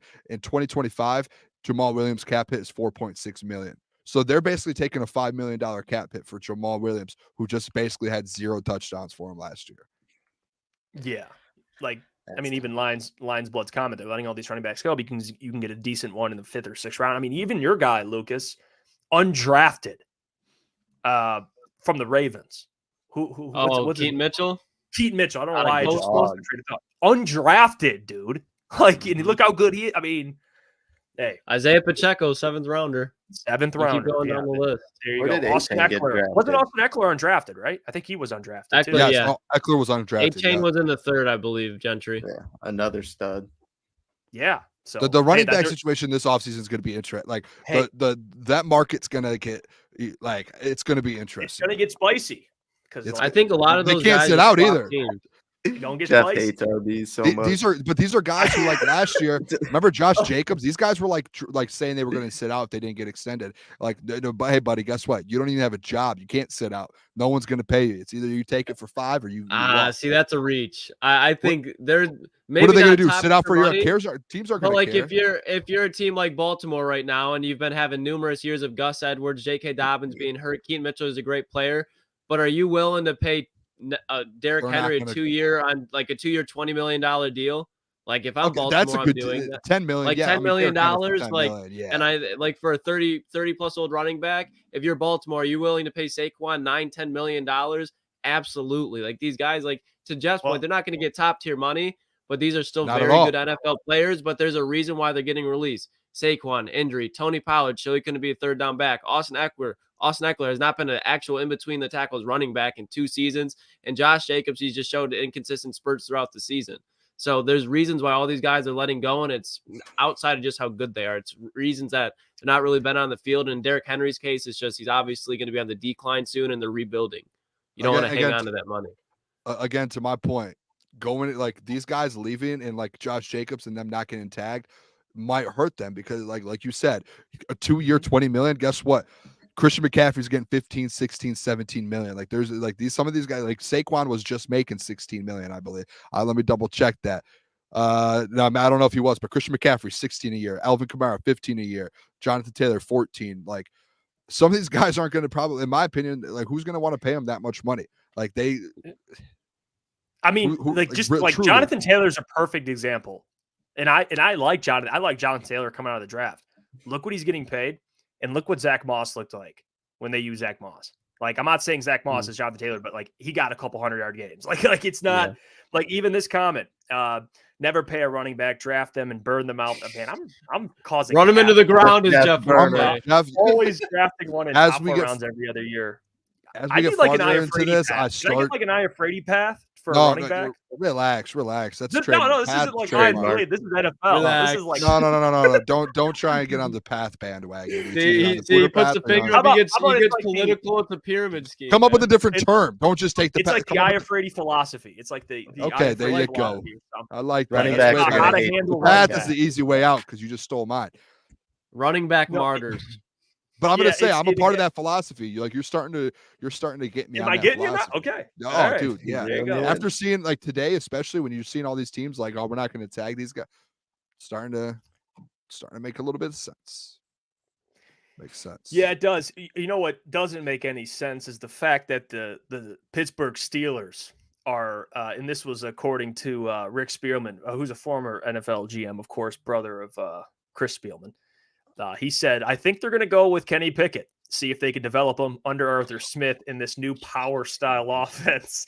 Pickett threw just 6 TDs in 12 games for Pittsburgh last season. Boys, the Steelers keeping Kenny Pickett as QB1. That's something I didn't expect to see on my X timeline. I'll tell you that. I don't know how much I believe on that. Yeah, I would say it says former NFL GM for a reason. No, it's not. He has no ties to the Steelers. It's just his opinion. No, but I understand. He was the Vikings. He was the Vikings GM for a little bit, and he shit the bed. And if you really think Mike Tomlin, knowing that he's potentially on the hot seat, entering the final year of his contract, is just going to pretty much lay down his whole entire tenure in Pittsburgh on the hands of Kenny Pickett without bringing in another like justifiable quarterback to at least push the room in a better direction, you're smoking crack. Okay, Mike Tomlin is smart enough to aware that, wow, Kenny Pickett, that fake slide sold us all. The hometown boys saving us. That's not going to happen. Help is not coming with Kenny Pickett. You need to go find help. Help is wanted, and it's not where Kenny Pickett lies. Move off of him. Hey, no need to fear. Russ is here. Russell Wilson coming down there. I would be so pissed if I was a Steelers fan, and after like all these quarterback rumors, you've even had Justin Fields, you've had Russell Wilson. Take that how you want it. If you like Russ, if you hate Russ, whatever. But there's been so many different rumors about them finally getting a quarterback in there, and obviously, who knows the extent to that one, if that's even true about bringing Kenny Pickett back. But that's got to be so frustrating. And like Lukas said, Mike Tomlin, I don't think he's going to lay down and just let his job possibly be on the line for a guy like Kenny Pickett. I mean, Mason Rudolph looked better than Kenny Pickett this year. And to be honest, too, I mean, if we're being honest, I did see something this weekend as well that said that Russell Wilson, I think that he has like a $30 million, that he's going to be getting paid like 30-something million this year, no matter what, that he can go sign with the team, I think, for like $1.5 million, like the minimum, and still get paid the 30 million, and the team only has to pay a minimum. So to be honest, I'm kind of on, like, I like the Russell Wilson to the Pittsburgh. Like, it's kind of like a prove it deal for him. Like, dude, you have a year to go out and bring your career back. And in Pittsburgh with Mike Tomlin, they do have some weapons there. Like, I don't hate it. They have a good defense. Like I think that'd be better. Now maybe they should still keep Kenny Pickett as a backup and just let him just sit there and learn and just like maybe he might have like he came in there and basically almost started right away. Like maybe he needed time. Like that's the thing that like older quarterbacks, like guys like Tom Brady always say, like nowadays when quarterbacks get drafted in the first round, it's either you play now or you don't. And like that's something that like some like ruins careers when there's actually guys who do have some sort of talent and they just don't have the time to develop. And it's look. All right, you guys know what I'm saying at that point. No, but I'm just saying, like, I'm trying to make like a serious point. Like that's like a real thing. It's like quarterbacks, like, and I know you're joking, like he's not it, but like no, that's like dead serious. It's like guys like him, who have had talent and put numbers up in college and can play football. They don't have time. It's like, hey, you got to come and start right away for a franchise who's trash. Jeff says it all the time. It's some of these quarterbacks get drafted into terrible franchises and like the Commanders and all these, and they have no. But he didn't have anything to work with. Like what did he have to work with? Yes, he does. Yes, he does. I don't know. Maybe hold on. He's a guy that wasn't ready right away, and he needed time. But that's when you drafted him to be Kenny Pickett coming out of the draft. And they did that, but that's not him. But this is what I'm saying. Kenny Pickett was a guy. His whole thing out of the draft is he's the most NFL ready because he doesn't have a ceiling. Why didn't he go first overall? Pickett, because he doesn't have a ceiling. You don't what you think of Kenny Pickett in year 5 is what you're going to get out of year 2. He has no ceiling. He has no way to elevate him. He has weapons. He has a deep threat in George Pickens. He has a slot guy in Deontay Johnson. He has a tight end in Pat Freiermuth. And he has a defense with TJ Watt on it with a great head coach, a Hall of Fame head coach. I understand he hasn't had the best offensive coordinators going on there, but at the same time, with any of them, he hasn't looked good. Mason Rudolph looked better off the eye test. Mason Rudolph's like an 8-year vet. And you draft this guy in the first round. You draft this guy in the first round. That's my point. Yeah. Maybe he needed time. Like listen to my point. What did Jeff say? Open the ears and listen. Like maybe he needed time. Like I don't know what else to say. Maybe he needed time. If you give him time, your ceiling, like you're just going to be wasting off the careers of why you drafted him. No, well, he just got drafted in the wrong position. He needed time. To kind of go, I'll kind of balance it out because I think you both make points, right? Like break it up. To Booner's point, yeah, break it up. To Booner's point, like I don't think the offensive coaching has been good, and I think especially Tomlin, misses what Ben meant to him, right? Like how great Ben was. But to Lucas's point, like I can't remember a flash with Kenny. Like there hasn't been a moment where I'm like, yeah, they got one in Kenny Pickett. Like, like a game, like Jordan Love had one of the, but again, Jordan Love, he's Lucas, he's talking about his situation, but he's in one of the youngest overall rosters, and he's still thriving. Lucas, what do you say all the time about the AFC North? One of the toughest divisions when it comes to defense. And he's got thrown into the fire with terrible I'm just saying he got thrown into a bad position right away. Like that was just a bad position for him. You're in the toughest defensive division. You don't have a good OC. Let me ask you, have a trash OC, and they kept their OC 2 years too long. Boone, let me ask you because this will answer the question. Do you actually believe in Kenny Pickett? That'll clear this whole thing up. Do you actually believe he could be the franchise still? Is there something left in Pittsburgh? Yeah. No, not in Pittsburgh. Or in general. Just go general. You think in general? I mean, I think he's someone who could eventually have a career and have a chance. Like I think there's like if he gets time and learns, like eventually maybe he has a shot somewhere else. But probably not. But I just think like what happened the first 2 years of his career just killed everything. Like he just got thrown into the fire, and maybe he was the most NFL ready guy. But like Matt Canada and that OC and then being in the AFC North with those defenses, it's like.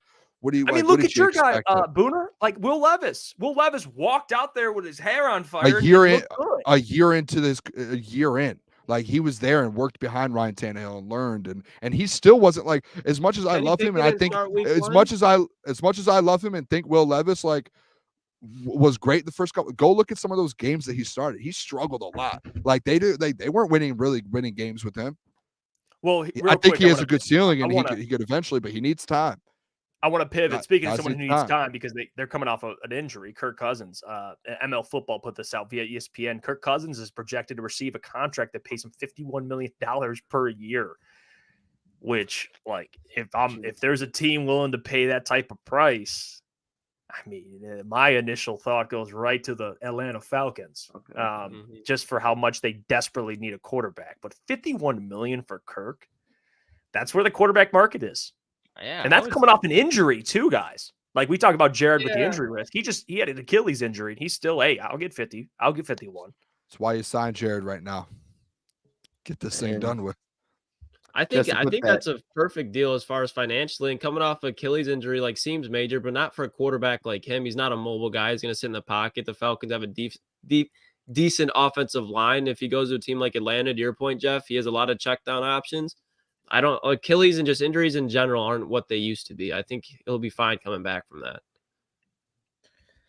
Yeah, and that puts him right with Jalen Hurts as far as QB goes. He's above Aaron Rodgers, Russell Wilson, just below Lamar Jackson. So I think it's, that's what you're going to pay Kirk Cousins if you want him. And I think Atlanta is a perfect fit with that offense. It would benefit Kirk a lot. One last thing I want to ask you guys, a little fun game we'll play before we get to mailbag. So get your questions ready and I'll get to it. But just something I saw. And this is something I saw, and this was on PFF, right? This is your football team. Who would you trust the most to lead a game-winning drive? You need to score to win.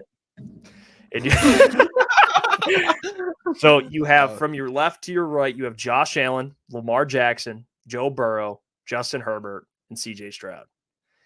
And you could maybe go with someone that's not on this list. That's a current active quarterback, but let's just not name Mahomes. Yeah, you know what? Let's just stay on this list because there's other guys you could bring up Matthew Stafford, for example, or Patrick Mahomes. We'll just go with who's on this list. But who would you guys trust the most? Joe Burrow. As of right now, I'm saying Burrow, but I think after this year, the answer is Stroud. I think Stroud, he just has the ultimate poise. He's going to be growing into another year with Tank Dell and Nico Collins. I think he just finds his stride. I think people forget that his running back was Devin Singletary, and that's not a knock. He had good games for him, but they're going to get even better in the run game. I think it's Burrow now, but it's going to be Stroud. That's my exact answer. It's Burrow or Stroud. I would lean Burrow right now, but I think Stroud, you just nailed it. His composure, that dude doesn't even flinch. Mm-hmm. So I would go with those two if I needed a game-winning drive. Sorry, Booner. I know Josh Allen's your guy. I'm taking Joe Burrow. That's 3 Joe Burrows, Boone. What are you listening to you? He's going to say Josh Allen. Hold on, bud. Let's get you on the screen here. 3, 4. I just want to throw this out there real quick. I'm just looking up some stats right now. I'm going Josh Allen. Big stat guy. Josh Allen just this last year had four. How many games did they play? 17. He had 4 game-winning drives. So I'll take Josh Allen. I mean, he has 18 or 19 in his career. I don't know how many. Let's look up how many Joe Burrow has. Can we look that up real quick? Just want to do some research here. Because the last. No, go on. What? Go on. I'll let you cook. I'll bring it up after. No, I just want to. I want to see how many Joe Burrow has because that seems to be the guy that everyone else is like. Oh, Joe Burrow. Joe Burrow has 7 game-winning drives, 5 fourth-quarter comebacks in his career. Josh Allen has 13 fourth-quarter comebacks and 19 game-winning drives in his career. So 19-7. I probably would go Josh Allen, the one that has 19, who in big games, typically in the fourth quarter when he has the ball. I get it, and let's take the turnovers out, right? Because the turnovers happen throughout the first 3 quarters. When he has a ball in the last possession to win the football game, Josh Allen typically shows out and goes out there and wins football games. That's just a fact. Okay. That's a fact. He has 19. He has 19. Joe Burrow has 7. 19-7. So if you guys want to be like Joe Burrow because Joe Burrow's this god. No, 19-7. And 19-7. Maybe Joe Burrow's not down that many. No, 19-7. That's all. You know what? I'm glad you brought all that matters. All that matters would be chasing.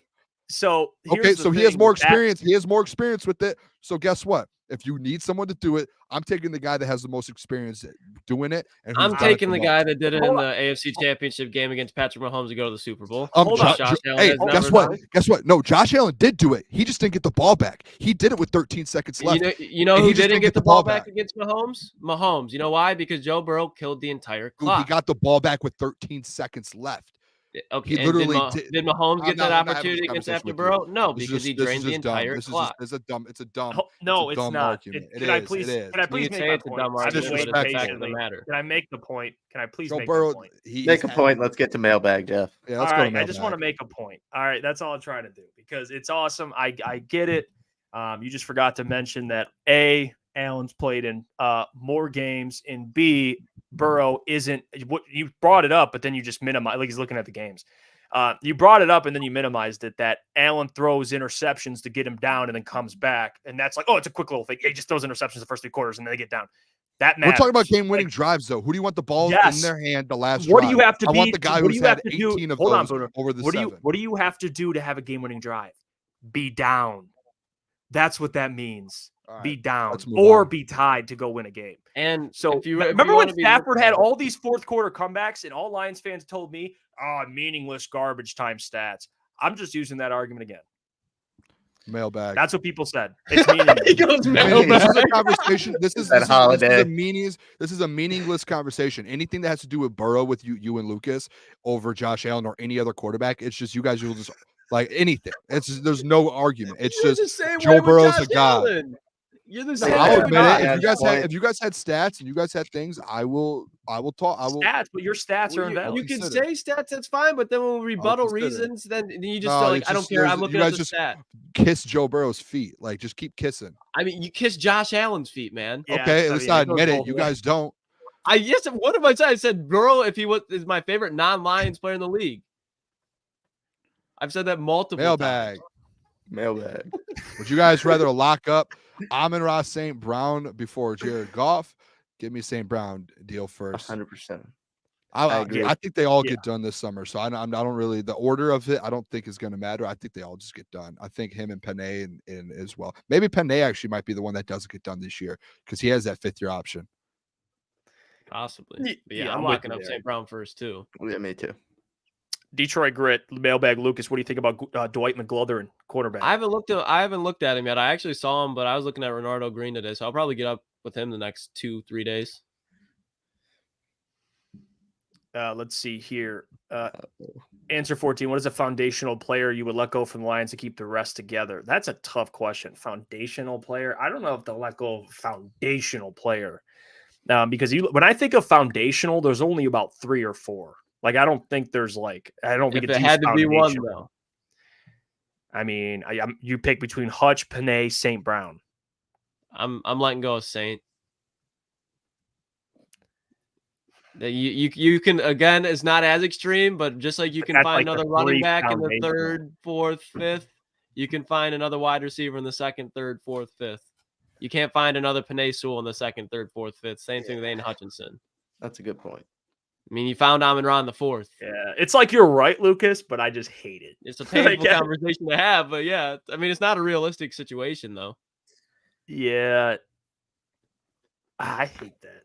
But yeah, you're right about that. You got it. I mean, the trenches, man. Like, you know, I have them. But no way in hell Brad should ever let Amon-Ra. We all agree that man should be a Lion for life. Yeah. Let's see here. I saw this question earlier. I want to make sure I bring it up. Hunter Dart, Mailbag. Who do you think wins the combine? Who do you think maybe wins is aggressive? I mean, who shows out? There's going to be a guy that wide receiver from Oregon, Troy Franklin. Troy Franklin. Yeah. Yep, I think Troy Franklin does because he's got or Keon is going to be one of those because they're going to test well, they're going to jump well, and they're going to Malachi Corley. Crunch time. JJ McCarthy. We're gonna go there. We're gonna win the JJ will too. He'll hit every wide receiver perfectly in stride in the 7-on-7 drills. Just ting. I think also Jackson Powers Johnson is gonna wow a lot of people. I think he's participating, but athleticism, that dude is. JJ plays himself into a top 5, top 10. Insane. That would be if JJ McCarthy goes top 10. I would be in awe. I would be. King Horse Mailbag. What will happen first? Booner punching Lucas in the face or Gentry snapping and finally yelling at everyone and walking off? I think the first one. Probably the first one. I'll never punch anyone, dude. You don't want that, Booner. I would never punch. I would never punch anyone in my life. What would I get out of that?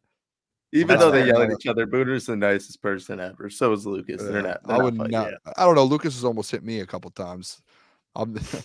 Yeah, because he doesn't really get mad. We won't get into it. We won't get into it. Because I'm a dog. That guy up north. Better question is pick 2. Goff, Amon-Ra St. Brown, or Sewell Hutch? Sewell Hutch. Yeah. Sewell It's not Hutch, even- yeah, for It's not sure. even, you have to think really much about that. To be honest. What about you, Boone? Yeah. So I mean, yep. Oh, I thought you were like waiting to say the other answer. I thought you were gonna be like No. St. Brown and Goff. No.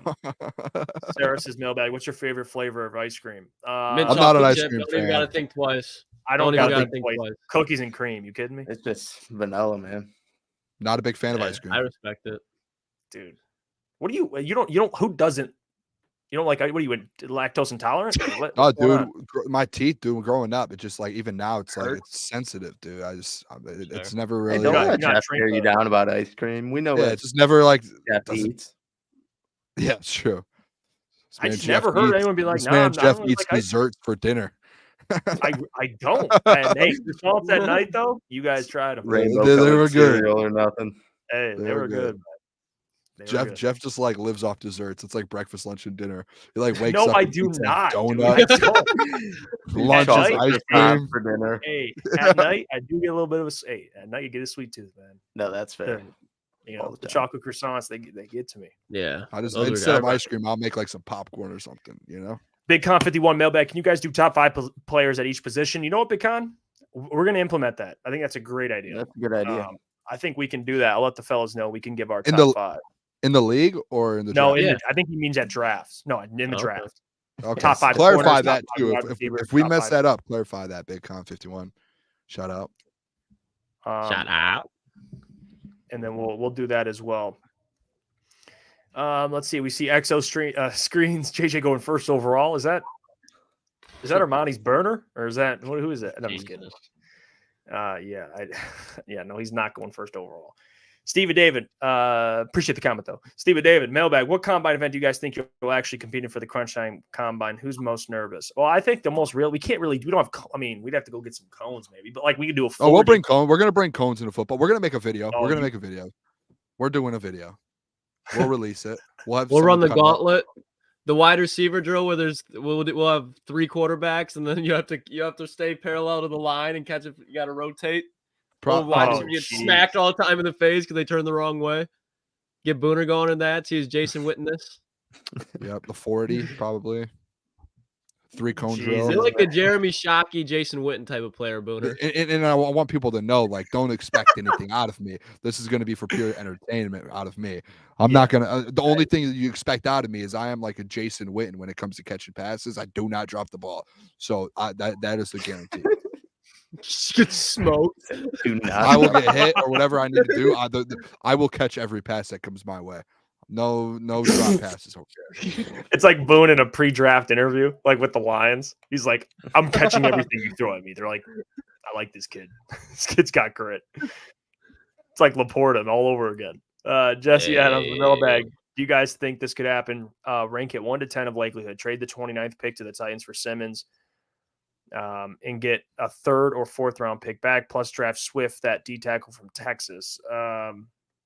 There's no way. Jeffrey Simmons' contract is way too big, and they're definitely trying to Yeah. rebuild around him. So Yeah, I'll give it like a 2. And they I just like picked that. up the Terrell Adams, I think it is. His name is defensive line coach from Tennessee. Oh yeah. Assistant. Yep. So he's got familiarity with him. He's too much. Yeah, I would say that too. Steve and David, mailbag. Can we do a Crunch Time Fantasy Football League? Dibs for a spot. You know what? That would be fun. We'll definitely be doing. That'd be good. Get some members. Crunch Time with members. That would be members exclusive.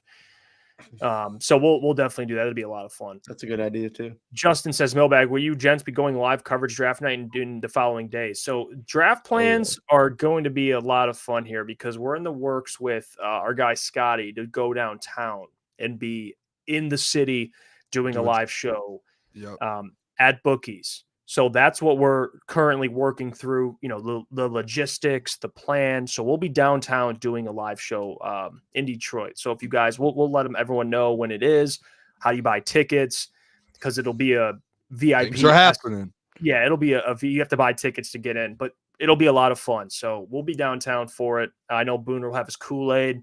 We'll be covering the draft. We'll have Man on the Street with Lucas. It'll be everything. Wow. I would say this too, by the way. Lucas might. No, he is probably the best man on the street guy there is. That man kills it. That man kills it. Yeah, I think that's 100% true. I don't think he. That's I don't know something anybody that. I like can doing content. That's better something. than Lukas. Yeah, I'm not great at it. I've tried it. Like, I mean, I can go out there and talk to the people. I don't really care. But like, Lukas he just knows the buttons to press. He knows what to do, man. hey. Yo, hey, you. Appreciate you though, Boone. But no, I'm excited. The Boom, right draft's going to be fun downtown. We're going to literally be doing a yeah. live show downtown. That was something we talked about when we started doing this was, hey, the draft's coming up. We have to do something for it. And everything's starting to line up to where we're going to have a spot. We're going to be live downtown for day one of the draft, for the whole draft. And like, hopefully we can get some big time people to come by and stop by and come on the show and do different things. I don't know what we're doing for day 2 yet. I'm sure we're going to be live for day 2 though, like maybe over the computer, or maybe we'll just be downtown and figure something else out. But yeah, I'm excited for the draft because day 2 is going to be downtown as well. So like, it's an exciting time, fellas. Oh, Yeah, it's gonna and be fun. after the combine too, we'll be doing our first live show together. We will all be in the same room. So this Friday night. That's Friday night. Yeah, we'll try to. We're gonna try and play. That'll be interesting. That'll be fun. We will have a show. I saw some people ask if we're gonna have a show. We're gonna try and have a show. We're gonna try and do something. Yeah. It's gonna be interesting. Yeah, we want to be consistent, man. That's what it comes down to. And for the people that we didn't get to answer your question, don't worry. I saw you guys. I did not skip you. I just ran. I try to get to as many as I can, but I unfortunately ran out of time. Ask it tomorrow. I will get to you. I'll remember your names. I wrote it down. But everyone have a great night. We appreciate you for tuning in. We'll be back tomorrow. We'll have some amazing guests. And like I said, later in the week, we'll be covering the combine. We'll do some pre-combine stuff. Maybe we'll have some scouts join us to kind of preview the combine. And yeah, we'll be in Indy on Friday and Saturday. So if you're down there, come say what up. I'm going to try and get us some merch to kind of wear down there beforehand, just some last minute stuff, because we can't go out there without anything before the merch is officially made. So that's the plan. From Jeff, Booner, Lukas, Mike, we thank every one of you. And again, we're 150, 140 away from 4,000. So please tell a friend, tell one friend. That's all that matters. To subscribe. If you got 3 accounts, subscribe on all 3. It'll appreciate it. But until tomorrow, we'll catch you guys. Have a great night. Peace. Follow us on socials too. We're a couple away from 2,000 on Twitter. Go follow us on X. Make sure you guys follow everything else. Love you guys.